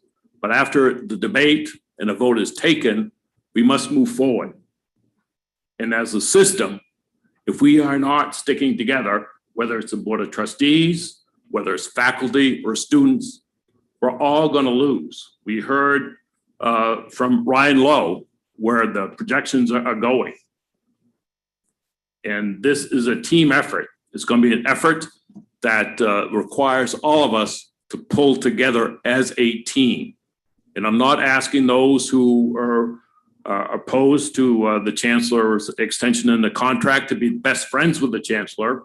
What I am asking you, though, is to put aside the differences that got us here today and look out what's best for the system, for the students, and for the state of Maine. And that is to bring stability and accountability. I once again want to thank you, Madam Chair, the Vice Chair, and Trustee McMahon for the effort that you put forward. I think it's the best effort that I've seen in a long time as far as having criteria and accountability, but it's also best for the system and the people in the state of Maine and the students. So I would ask each and every one of the board members who are going to vote on this to please vote for it, but also for those who aren't voting, but they're in the system and they have an interest in higher education in the state of Maine, is think big. Think, how can we get out of this situation we're in today and pull together as a team? Because that's the only way we're going to survive as a team. With the way the economy is going, I am concerned. And if it's not a team effort, then we all will lose. So I would encourage you to vote for this. Thank you, Madam Chair. Thank you, Trustee Micho. Are there others? Trustee Alexander. As a new board member, I came into this issue the first week of my new term. And it's been a difficult situation to get a hold of. But the research I have done, and the reason why I support this resolution, is to look at all of the initiatives that are underway with what appears to be a well-working team of the Chancellor, his office, the presidents, and the board who have approved the overall reforms, objectives, and innovative work that is underway. I have come to the conclusion that those bigger pictures and progress underway are in such a crucial stage that it would not be appropriate to create uncertainty and lack of stability. Plus, I am impressed with the work that the Chancellor has done under our direction, under not my direction, but the board's direction, because I've gone back to look at the board's direction, and it clearly encompassed a lot of the reforms that are underway and that are in extremely important stages of completion. I think the board needs to take more responsibility for communication problems. And I think the chair and the vice chair are well aware of that and have started the process of trying to get more transparent, informal, and formal communications underway. And I'd like to pledge my work to help make that happen. Thank you. Thank you. Any other comments? Professor Banton. I'm not sure if, lacking a job description, I'm in a position to comment here, but I have a nameplate on the table, so I will speak. It is my hope that going forwards, there will remain a faculty representative at this table. And it is my hope that the faculty representative will evolve into a full member of the Board of Trustees at some time in the future. Regardless, I believe that if this position remains at this table, it will be possible to avoid some of the difficulties that have occurred in the past. And it is my hope that we can substantively, as a faculty, contribute to the forward discussion of how the Chancellor's work and the system office in general is conducted in order to improve everybody's chances of making this thing work. Thank you. And I can assure you, the seat at the table is a permanent one, at least as long as I'm here. Thank you very much. Anyone else? Hearing none, I will now take a vote. See, I speed. I will now take a vote. All those in favor of the resolution to approve the contract as proposed, please say aye. Aye. Aye. All those opposed? Any abstentions? It's a new day. We have work to do, and we'll do it. I just want to say a few words if I might, and not put us over our deadline. I want to say that I'm truly humbled by the actions that you've taken today. I'm also very humbled in a different way by the mistakes that have been made particularly in the search. And perhaps, and I shouldn't say perhaps, and in failing to communicate in ways that individuals would have me do that. So I will pledge to all of you to work with all of you to make sure that our communications are clear, that things are presented in such a way that first we can agree on what all facts are, and then agree on what the approach to resolving the issues that those facts may bear to all of us. I also want to thank the committee who reviewed this situation for the hard work and the discussions that we were able to have around this issue. I want to say to those individuals who are part of the team that have been referenced several times in the conversations of the chair and the two trustees, additional trustees who spoke to this. I am blessed to work with people who are extremely dedicated to the success of our students, our faculty, our staff, our universities, our state here in Maine. I will work with each of them, presidents and provosts who aren't represented at the table, and certainly chancellors and vice chancellors and other folks in the leadership team to make sure that we take a honest approach and self-evaluation and that we move forward in an attempt to meet people where they are and have a mutual understanding, again, of what needs to be done. I do sometimes go to sleep fearing the future, not my own, but rather the institutional challenges that we have to address. I was happy to hear not Ryan's result of possible predictions, but in fact, the investments that we're making in our future in this institution. Without those investments continuing and without a common understanding of the challenges that we are facing, we would fail. My ineffectiveness in communicating that needs to be addressed by myself and with my colleagues on the trustees, board of trustees, as well as those that I work with, presidents, provosts, and those at the central staff. So let me say this, thank you for the opportunity to further prove myself with respect to the work that we can accomplish jointly, working together. Thank you. Thank you, Chancellor. And we've turned the page. It's a new chapter. It's a year to rebuild, and we need to do it together. So thank you all, and thank you, Chancellor. And we have a good deal of work to do ahead of us. So I'm very pleased to have this decision made, and we can move on together. So thank you. And I'm also very pleased that my laptop has died. So I'm borrowing the vice chairs.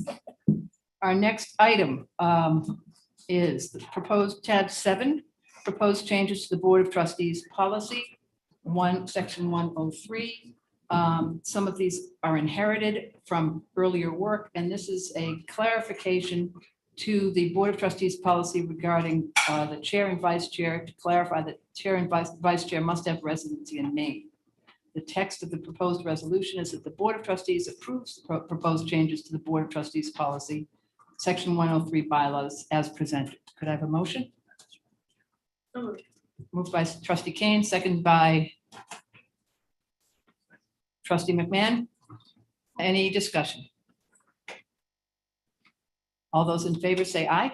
Aye. All those opposed? Aye. All those opposed, nay.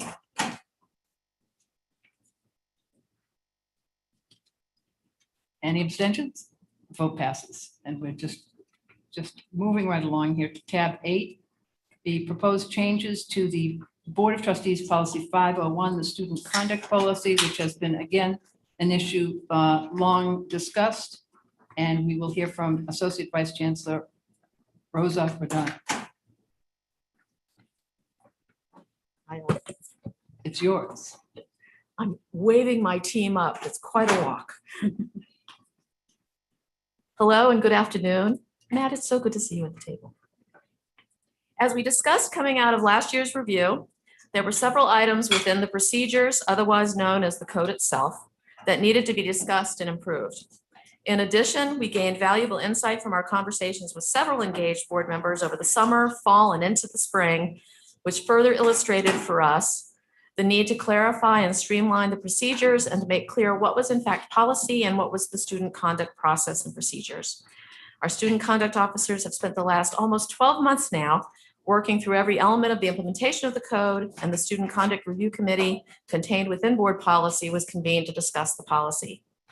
Today represents the second read for the full Board of Trustees as a whole, and the fourth opportunity for some of you, you can recite this by the time we're all done, to discuss with you the changes that we're suggesting to the actual policy.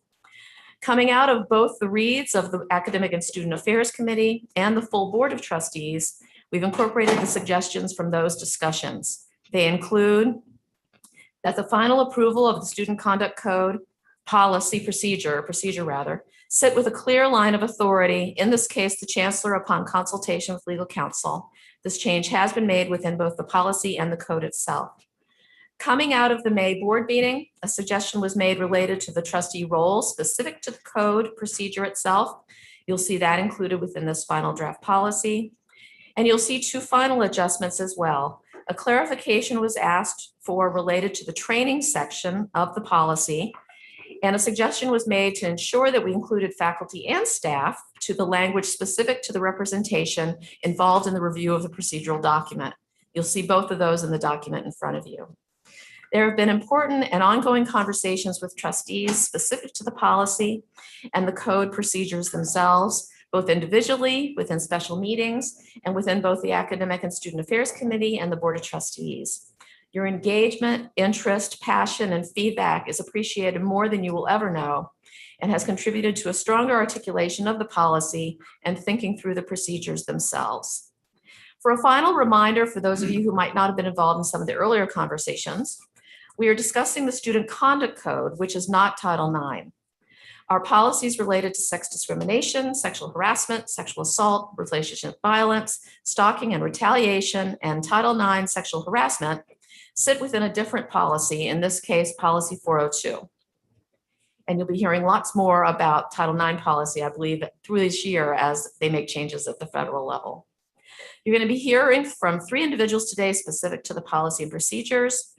Patricia Peard, Interim General Counsel, I like to call her our muse. Eamon Purinton, the Assistant General Counsel, and Erica Lamar, Director of Community Standards and Mediation. A reminder, this is the second read of the student conduct policy, and it is an action item. Please hold any questions until the end, and we'll be quick, I promise. And to begin our presentation, I'll hand things over to Pat.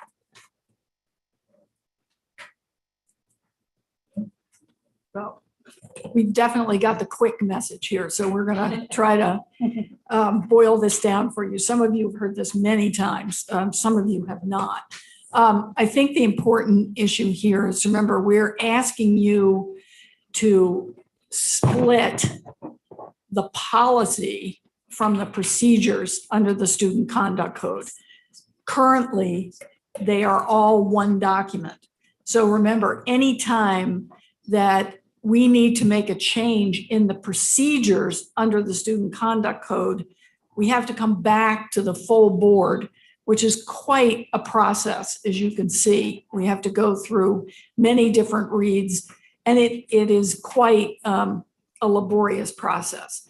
And it's pretty clear that if we've heard a lot today in various presentations about the need to be nimble, the need for flexibility, the need to be able to make good and meaningful change after significant input. We are not proposing something that will decrease input into change, but we do need to have this separated from the process that involves the full Board of Trustees. Laws and regulations in the area of student conduct on the federal and state level, as we found out this year in our own legislature, is constantly changing. And we have to be able to change with them quickly in order to make sure we are up to date and keeping our students in line with what the most current regulations are. In addition to state and federal changes, when Erica will talk about this when she gets a chance, the people on the ground who are actually our student conduct code officers, they are the people that very often are the first ones to see places where we need to change our code, where it's not working procedurally for our students. We're not able to accomplish what's in their best interest. Because our people think that when we talk about the student conduct code, we're just talking about discipline. And we are talking about discipline, but a lot of it now, we're moving towards education. We're moving towards trying to make sure that there's a strong educational component. And we need to be flexible, and we need to be able to listen to these student conduct code officers when they tell us changes need to be made, and they don't need to be made a year or a year and a half later. They need to be made more quickly. So this will enable us to do that. And we will have that way, we will have a really important improvement to the student conduct process, because after all, at bottom, this whole system is for the benefit of our students, to protect them from misconduct, but to also educate them about misconduct and the best way that we can improve things for them. And I will now turn it over to my colleague Eamon, who especially for new trustees who have not heard this, he can highlight for you some of the specific changes in the procedures that are already in here.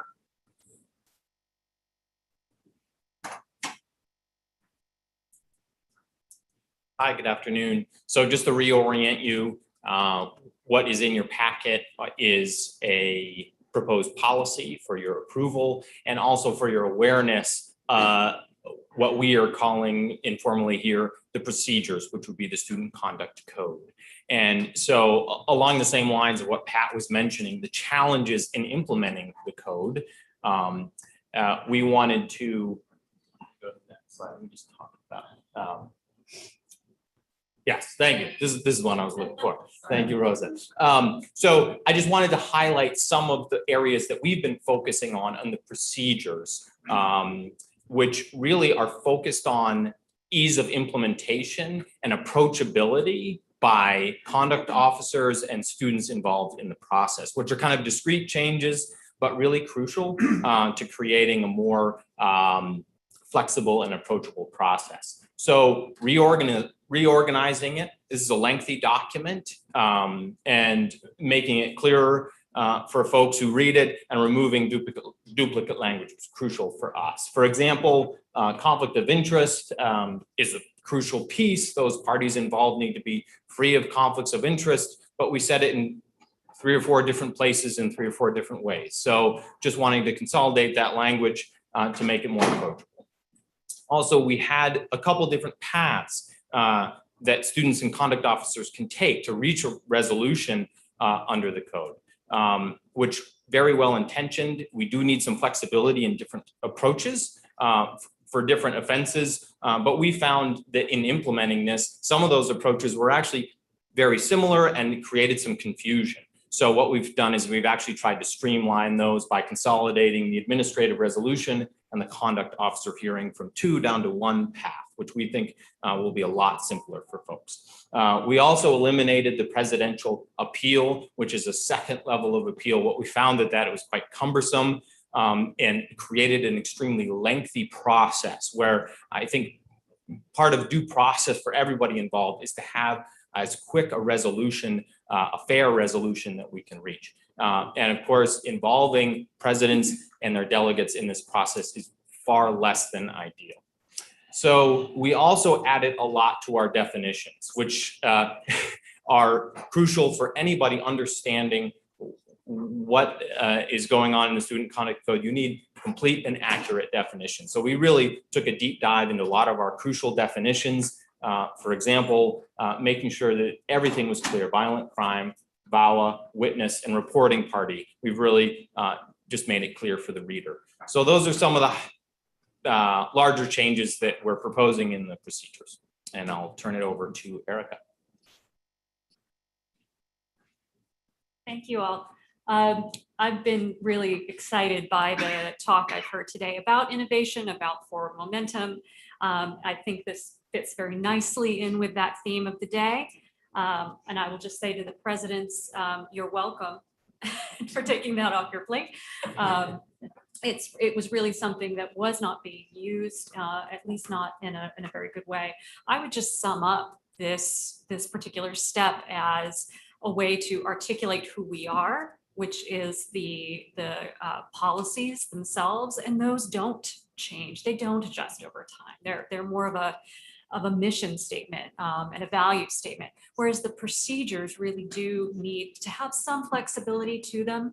And for me, the conduct code is a living, breathing document that I look at every day, even though I've been doing this work for longer than I'd like to admit to any of you. It is for me a living, breathing document. And I don't look at it as perhaps some of our colleagues on SCOTUS might look at documents. I do think of it as a living, breathing document that is open to interpretation. So I really thank you for your consideration today and happy to answer any questions. Thank you. Any questions for Rosa and her team? I know many of us have spent a fair amount of time on this issue. Questions, comments, concerns? Trustee King. Thank you, Madam Chair. Thank you all very much. I've participated in a few of the meetings, but I'm sure not all of them. And I'm just gonna ask a question that I know I typically ask in those meetings, which is, we've worked really hard on all of this. How do we now make sure it gets used properly across campuses and people understand it, right? Because I think these are really important policies that have really major implications for students and how they feel on campus and feel safe and how those are put out. And so I just want to make sure, I just want to say out loud that that's important. And I guess if there are thoughts or comments about how they'll be socialized, understood, implemented on the policy isn't real world, but how it's experienced matters. So if you could speak to that just briefly. Certainly, I think with the policies and the procedures, those are something that we like to initiate with our new students. Very much part of the work that my colleagues as directors of conduct do is when we meet with new students and meet the incoming class, really making that part of their vocabulary and part of their lexicon. And working with the folks that are involved in the procedural element, the hearing boards. The hearing boards are made up of students, faculty, and staff. And so training those individuals, and that's a huge group, is also something that we're very involved in, and it's something that is a huge part of our work as well. And as we're looking at our handbooks, all of the materials that are given out to students and families, it's when we've now put this into policy and procedure, it's a much more approachable way for students to encounter the policies. Great. I assume that will include residential life, staff, and people across campus, because I think this would be an important thing to put in front of the faculty senates, right? And to go with student governments, and because the more people who have a common understanding about what the procedures are, the more comfortable people will be, I think, using them and engaging with them appropriately. Thank you. Yeah, even when it was in a less digestible form, that's absolutely something that we do with these policies and procedures. Thank you. Trustee Alexander? I just wondered if there had been any solicitation of input from student and faculty representatives in the development of this separation of these documents. Yes. to cut right to the point. Yes, and I'm not making fun of the question. It's just a end of the day. Absolutely, there's been student input. There's been conduct code officers input. There's been faculty input. And I should hasten to add, there will continue to be on an ongoing basis. So what we're presenting to you today is not, blocked in stone. As Erica so rightly said, this is a living, breathing document. And when changes are made, those constituencies do honestly get brought into it because we want it to function. We want all these people to have a say. So there is a structure to make sure that there's responsible community input before we make changes. I would just say that in the time I've been doing this job, there's been an inordinate amount of time spent getting input. I mean, it's been remarkable to me how much time and energy has been put into making sure that people feel they're represented in changes that may be suggested. Thank you. Any other comments or questions? Trustee Cates. Thank you. For the second and last time today, I'm going to be a little bit of a contrarian.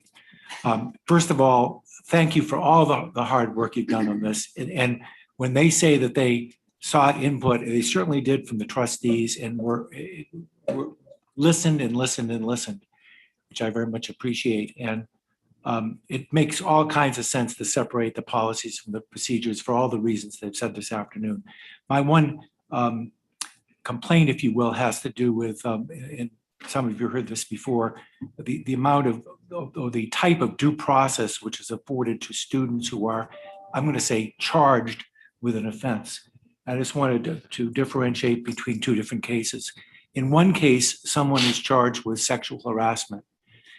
In the other case, someone is charged with arson on campus. Both of those charges, if you will, can lead to expulsion as a student, which can have obviously huge ramifications for the rest of that person's life. However, in one case, the sexual harassment charge, because that's covered by Title IX, the federal law, that person gets more due process, or in my mind, a fairer process, because facing expulsion, which I don't view as a terribly educational experience, that person has the right to counsel and the right to have that counsel really assist him or her in the process. Whereas someone charged with arson, the same result potentially, expulsion, the same potential ruining of that person's life, but really does not have the right to assistance of counsel beyond the fact that they can have a lawyer sitting next to them, whispering in their ear, suggesting questions, and acting in a way which I don't characterize as effective assistance of counsel. And I think part of that just has to do with whether attorneys are viewed as an impediment to getting to the truth, or as a tool in getting to the truth. And having done this for 40 years now, I'm definitely in that second camp, that attorneys, if they're doing their job, help the fact finder, in this case, the panel, get to the truth. And that the idea of cross-examination is hardly a dirty word. It's the kind of thing which makes our system of justice, as flawed as it is, still the best in the world. So I wish we were affording a more fair process to those people who are outside of Title IX charges than we are doing by this decision and this separation of the policies and the way we're doing it. Other than that, congratulations on a great body of work. Thank you. Thank you. I want to say hello because we've met via Zoom in my role as a part-time law student. I was an extern for the prosecutorial District 6, and so I remember seeing you in that capacity. So as a lover of lawyers, I hear you. And I do want to point out that any accused student, be it arson or sexual assault, which do fall under completely different procedures, by the way, have a right to representation, be that an advisor, an attorney, their parent, their guardian. The level of activity involved varies from case to case on the part of that advisor. And that is true. But they're not simply a potted plant. Any student under any accusation does have, the right to any kind of assistance that they want. So I wouldn't want anybody to feel that was the case, but yeah, I do hear what you have to say. Thank you. Other comments or questions? Seeing none, let me move to the resolution that the Board of Trustees accepts the recommendation of the Academic and Student Affairs Committee and approves the proposed changes as amended to Board of Trustee Policy 501, Student Conduct Policy, to go into effect August 1st, 2022. Do I have a motion? So moved. Moved by Trustee Kane, seconded by Trustee Eames. Any further discussion or debate? All those in favor say aye. Aye. All those opposed say. Sorry, Jim. All those opposed say nay. Abstentions? Are you an abstention? One abstention. Okay, thank you very much. Kate Seneca. Trustee. Geez, I've known Roger. Okay, let's move on then to tab 9, UMA interim president contract extension, and the Chancellor's going to take that. This is asking for approval of an extension with adjustments for President Sakis, interim President Sakis, to continue in that capacity through the search. It is envisioned that this new contract will have started effective, at least for adjustment purposes, on July 1st and would end on June 30th, 2023. It does increase base salary along with an increase in the monthly installment for the additional obligation of being the interim president. The details have been put before you previously, and I would strongly recommend that we enter into this agreement with the interim president, who has so graciously offered to continue service in that capacity. And that he can apply for the position should he desire to. Thank you. Any comments or questions? If not, the resolution that the Board of Trustees approves the revised term of appointment for Dr. Joseph Zakis by a year effective July 1, 2022. Can I have a motion? Second. Moved by Trustee McMahon, seconded by Trustee Kane. All those in favor say aye. Aye. All those opposed? Nay. Abstentions? Motion passes, and President Zakis, thank you very much for stepping up to the plate again. Let's move on to tab 10, Board of Visitors confirmation. And again to the Chancellor. Presented under separate cover and in your materials are the nominations for Board of Visitors positions at each of the boards, with adjustments having been made and background information having been previously provided. And we do have those materials, great detail. Anybody questions, comments? Seeing none, that the Board of Trustees confirms the Board of Visitors appointments for 2022, 2023 as presented. Do I have a motion? Moved by Trustee Kane, seconded by Trustee Martin. All those in favor say aye. Aye. Opposed, nay. Abstentions? Motion passes. Which moves us on to tab 11. And this is the confirmation of faculty and student representatives to the Board of Trustees. I believe President Farini Mundy will introduce us to the graduate student representative. Yes, thank you, Chair Riley. I'm pleased to introduce for your consideration a new graduate student representative from the University of Maine, Katie Ashley, who is a second-year doctoral student in plant science jointly within the School of Biology and Ecology and the School of Food and Agriculture. She also holds an MS in Botany and Plant Pathology at UMaine. An impressive resume with multiple volunteer and community service types of experiences, including being a Peace Corps volunteer, working with youth community gardens, working collaboratively with farmers and local nonprofits. I believe she will be an outstanding representative to this group. Great, thank you. And we have a student representative from the University of Maine at Presque Isle. President Yes. Rice. Chair Riley, I present to you Samantha Morton as our new representative, student representative to the board.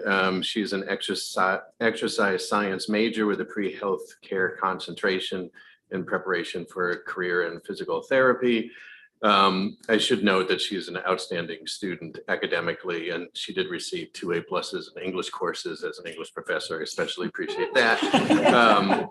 She's been on our dean's list since the fall of 2020, serves as a senior RA on our campus, as well as a member of our track and field athletics, and has been a COVID testing ambassador throughout the pandemic. She also is from, our hometown is from Chelmsford, Massachusetts. So as a Massachusettsite myself, I'm very appreciative for her being on our campus. Great, thank you. And of course, we all were once one state. Great, they sound like terrific students. The resolution is that the Board of Trustees approves the appointments of the student representatives to the Board of Trustees as presented. Do I have a motion? Second. Trustee Bartholomew, seconded by Trustee Kane. All those in favor say aye. Aye. All those opposed, nay. Abstentions? Great. We have some new trustees. That's terrific. Let me move on to tab 12, the approval of the employment agreement for Glenn Cummings, and turn to Chancellor. This is, again, materials have been supplied. This is an adjustment of a relatively small adjustment to extend a period of time for the president to return to faculty should he desire to do so, as was allowed under the original agreement that brought him to the presidency. He has, in effect, a period of time through March to exercise that right should he desire to do in the next academic year. So moved. Moved by Trustee King, I like seconded by, moving. not a girl, seconded by Trustee Eames. Any comments or questions? All those in favor, please signify by saying aye. Aye. Opposed, nay. Aye. Any nays? Any abstentions? Excellent. And I would like to congratulate everyone. We are back on time. I dare not say that, lest I frolics it, but let's move on to the consent agenda, and I turn to our vice chair, Lisa Beams. Thank you, and I'll try not to slow things down here. I move for the Board of Trustees to approve the consent agenda, including acceptance of the minutes as outlined in the meeting materials and the items as forwarded from the June 22nd, 2022 Finance, Facilities, and Technology Committee. The consent agenda items are tabs 13 through 15 in the meeting materials. Do I have a motion? Move. Do I have a second? Moved by trustee Alexander, second by trustee Mishu. All those in favor? Say aye. Aye. Any opposed? Any abstentions? And trustee Bartholomew abstained, Ellen. The motion is carried. Great, thank you.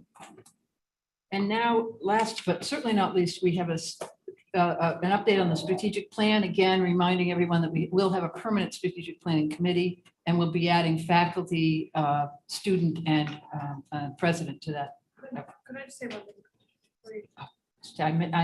I missed the acceptance of the minutes. Was that part of the No. consent? Sorry. I was going to say with strategic planning, can I just make Sure. one comment? So in the board materials today, there is a list of upcoming committee meetings for committees. The strategic planning committee did not exist technically until the last hour, which is why it does not appear on that list. A couple people had asked me, and so I just wanted to say that out loud, that now that it exists, we'll be working with Ellen and the members of the committee and the staff to set the meeting dates, have them at intervals that you can plan for, and do an orientation for the committee, and an update for new board members on the process. I just wanted to say that out loud, because a couple people had asked and said, there's no meeting scheduled. I was like, well, it didn't exist. So that explains it. Thank you. There will be plenty of meetings, and I am very pleased to introduce the Director of Organizational Effectiveness, Kim Jenkins. Thank you very much, Chair Riley, and Chair Riley, trustees, Chancellor, presidents, colleagues, and guests. I add my voice to those who welcome our newest trustees and presidents. And I also want to thank the board for acknowledging the importance of this work through the creation of a standing committee for strategic planning. I'm delighted to be with you today to provide an update on our strategic planning accomplishments and next steps, and even more delighted to share it will be a brief update. The full cycle of any major project has stages and transitions, including the loss of some members and the addition of others. In the life cycle of the strategic planning process for the University of Maine system, we are at an important juncture. This is the right time to reflect on all we have learned as we adjust and plan for the next year. For the benefit of those who are new to this process, I will use this moment to summarize the work that has taken place to date. Then I will share 3 key points about the significant, substantial, and exciting work we have before us. 1 year ago, the Board of Trustees charged Chancellor Malloy with preparing a new strategic plan and financially balanced 5-year vision for the University of Maine system, the first formal and large-scale process since 2004. The charge asked for the coordination of collective actions of UMS universities and the leveraging of unified accreditation for sustainability and global impact. The charge asked for the plan is to include measurable outcomes, goals, strategies, and key performance indicators.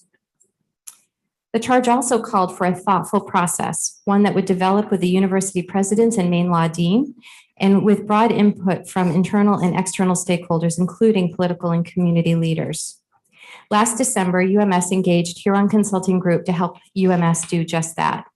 In the winter of 2022, the Huron team began the work of building a shared knowledge base. They held virtual meetings with university leaders, faculty, staff, and students. They then traveled with the Chancellor to each university and Maine Law in the spring, where they asked broad questions and they listened. Huron also began meeting regularly with the 3 planning committees and guiding us through the process of developing what they consistently remind us is our plan. The three committees are now the board's Standing Strategic Planning Committee, the Executive Steering Committee, which is the Chancellor's President's Council, including all presidents and senior staff, and the working group comprised of faculty and staff, each of whom brings experience in identifying opportunities and solutions to address complex needs around our state. In response to a request by the then board's ad hoc strategic planning committee, and in partnership with UMS Institutional Resources, Universities in Maine Law, and the UMS Strategic Planning Committees, Huron developed a data book, which Trustee Riley mentioned earlier. It provides a snapshot of national and UMS enrollment trends, Maine's workforce needs, and UMS financial and staffing information. From this first data gathering and listening phase, themes emerged, and at the May 2022 Board of Trustee meetings, many of you will recall that Huron reviewed the priority concerns and strategic enablers developed from stakeholder input. This brings us to now, summer, and I'm just going to say it, early fall. We are in the stage that Huron calls blueprinting the future state. And there's a slide in your packet. I'm not sure, it's not up on the screen right now, but there's a timeline in your packet as well. So we're in blueprinting the future state. Huron continues to take in information as they help us to identify emerging priorities and test hypotheses. They are helping us to do present forward planning. This summer, Huron is meeting individually and in focus groups with external stakeholders. In short, they are reflecting on all we have learned and helping to affirm the best next steps. They are reviewing the findings from the spring and looking to see if there are gaps. Also this summer, Huron will join a few of us in meeting with new trustees and presidents to provide grounding and answer questions before the academic year gets underway. They will then help us to what they call walking the future back, which is the stage of planning where, because it is in the future, we don't have data yet, but we do have an idea about what the trends are and the labor markets. We can project likelihoods and do scenario building. Currently, the committees are taking breaks during June and July. Acting Vice Chancellor Carolyn Dorsey, Associate Vice Chancellor Jeff St. John, Executive Director Rowena Kluge, and I are working with Huron throughout the summer to review and plan upcoming outreach, communication, and engagement efforts. Next, Huron will continue hearing from stakeholders, the external stakeholders. And this fall, they will help us to begin to identify short and long-term opportunities and draft a plan that will guide us to where we need to be to respond to the state's needs. Throughout, engagement remains vital. What you cannot yet see on the right side of that timeline that you're not currently looking at on the screen is that what happens when the plan is created, and that is that the plan will not suddenly turn from a verb to a noun or a thing that sits on a shelf. I'm excited by this work because I believe that strategic planning to this board and to this system is more than a process. We understand the depth of the challenges ahead. The opportunity to refocus on where we are going is not separate from unified accreditation, and we are working closely with Associate Vice Chancellor Jeff St. John to ensure that. As we build this plan, we are also building a process for continued collaboration because together we are much greater than the sum of our parts. We see this time and time again through the passionate work of faculty who overcome barriers to develop programs that serve the interests of students and the needs of the state. So I promised 3 key points and I will share them, and then Chair will be happy to take questions at that point as well. Share number 1, which is that despite the intense progress of this past 6 months, these are still early days. We are only 1/3 of the way through the 18-month process. We still need your ideas, your hopes, and your vision for where UMS needs to be in 5 years. Nothing has been decided yet. Nothing has been built yet. We are still developing this together. Number 2, the UMS plan will not supplant the strategic plans of our universities or the law school. The plans should align, and there will be places where they overlap, but probably not everywhere or for every plan. The incredible work being developed or already underway at each institution should continue. The UMS plan will be a complement to and developed in partnership with this work. Part of my role is to understand where all of our institutions are in their own planning, and I will be reaching out again to each lead this summer to have those conversations and find out what we can do to be helpful. And number 3, please find a way to get involved that is meaningful to you. I encourage everyone to become familiar with the strategic planning website, which is it's maine.edu/strategic planning. It's also easily found via the Chancellor's page. Please review the guiding principles, access and reference the data book. turn to the Get Involved section on the website, which includes an anonymous comment box. It is also there where we will post the dates for the fall campus visits. Chair, I will close my update by saying that I am looking forward to working with the board's standing committee and furthering this important work, and I am happy to take any questions that you may have. Great, thank you, Kim. It is a very important undertaking. Questions, comments about the strategic plan? Madam Chair. Chair. Okay. It's just Emily's fine. I just wanted to say the last part about the website, when I met with Kim and Carolyn on Friday, I think had been at that point 39 comments have come in through the website. Is that still about right? That's both a lot and not a lot, right? And I think anything we can do as trustees, maybe we can send out the website to at least the trustees to uplift that to people in our networks, to re-up it with faculty, with staff, with students, and we can keep doing that after the summer as well. I think would be very beneficial because that is, we're taking all those in, those are being aggregated and pulled through and all the ideas are gathered. But at some point we're gonna have to start moving on them. And so the more comments we get, the better. So I hope we can encourage people to go to the site, to send in the comments because they are being not just counted, but read and taken seriously. Very good point. Thank you. And we will meet in the fall with the faculty governance group and talk about the data book and sort of next steps. And the Chancellor had a very good suggestion that we add a staff member to It's a great idea. To the strategic planning committee. So we will do so. Trustee Flood. Thank you. I just wanted to say, used to do strategic planning. So that's good news and bad news. The thing about strategic plans is they always take longer than you think they're going to take, and you're going to require more meetings than less meetings, and squeezing them into your time frame is going to be important because you have a time frame that people are going to be held accountable to. So that's important, I think, to call. And I've always been impressed with Trustee Kane, and now I'm even more impressed knowing that she's going to be leading this effort. So that's really good. But one tip that I have for you, going back to my years of struggling with strategic planning, is that the key thing to strategic planning is to be sure that you're not doing your meetings at 1:30 in the afternoon. Those are like the downtime. If you want to be getting on our agenda and on everybody's agenda at around 8:30, fly through the morning before everybody gets sleepy. You start strategic planning at 1:30. Go down. Offer my help to you in any way possible. And I look forward to working. Thank you, Madam Chair. If I could just quickly respond and say, very strategic if I advice. could just say, actually, that works for me. I'm very much a morning person. I've been awake for many hours by the time we get to 8:30, and I look forward to working with you and as everyone who wants to participate at all hours of the day to make this a success. But I take that to heart, Trustee Flood, and you've never steered me wrong in the past. So thank you. And Kim, we promise we'll never put you last on the agenda again. It's fine. Not strategic. We're forward looking. It's okay. It's all right. Questions, comments about the strategic plan? We're making light, but it's the end of the day and it's a really important undertaking. And the Huron folks will be back out on campuses and they have committed to us that those will be independent discussions, independent of staff, and it will be an important opportunity for the community to comment on the plan. Other comments, questions?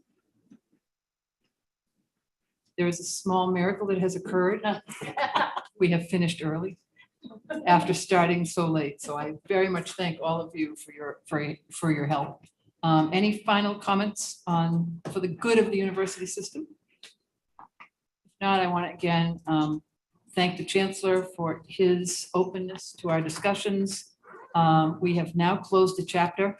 We are opening a new one and rebuilding trust, collaboration, cooperation, and engagement. And I look forward to everyone's work together to achieve great things for the University of Maine system during what promised to be very challenging times. So thank you all very much. And the board is not relieved yet. We have still work to do. So thank you all. A motion to adjourn. Do I need a motion to adjourn? I don't. See, we are all trained by Zoom. And we don't need to do that anymore. But thank you very much. And thank you, Ellen, for all your work. Thanks. Great job, Madam Chair. Thanks, Jim. Thank you.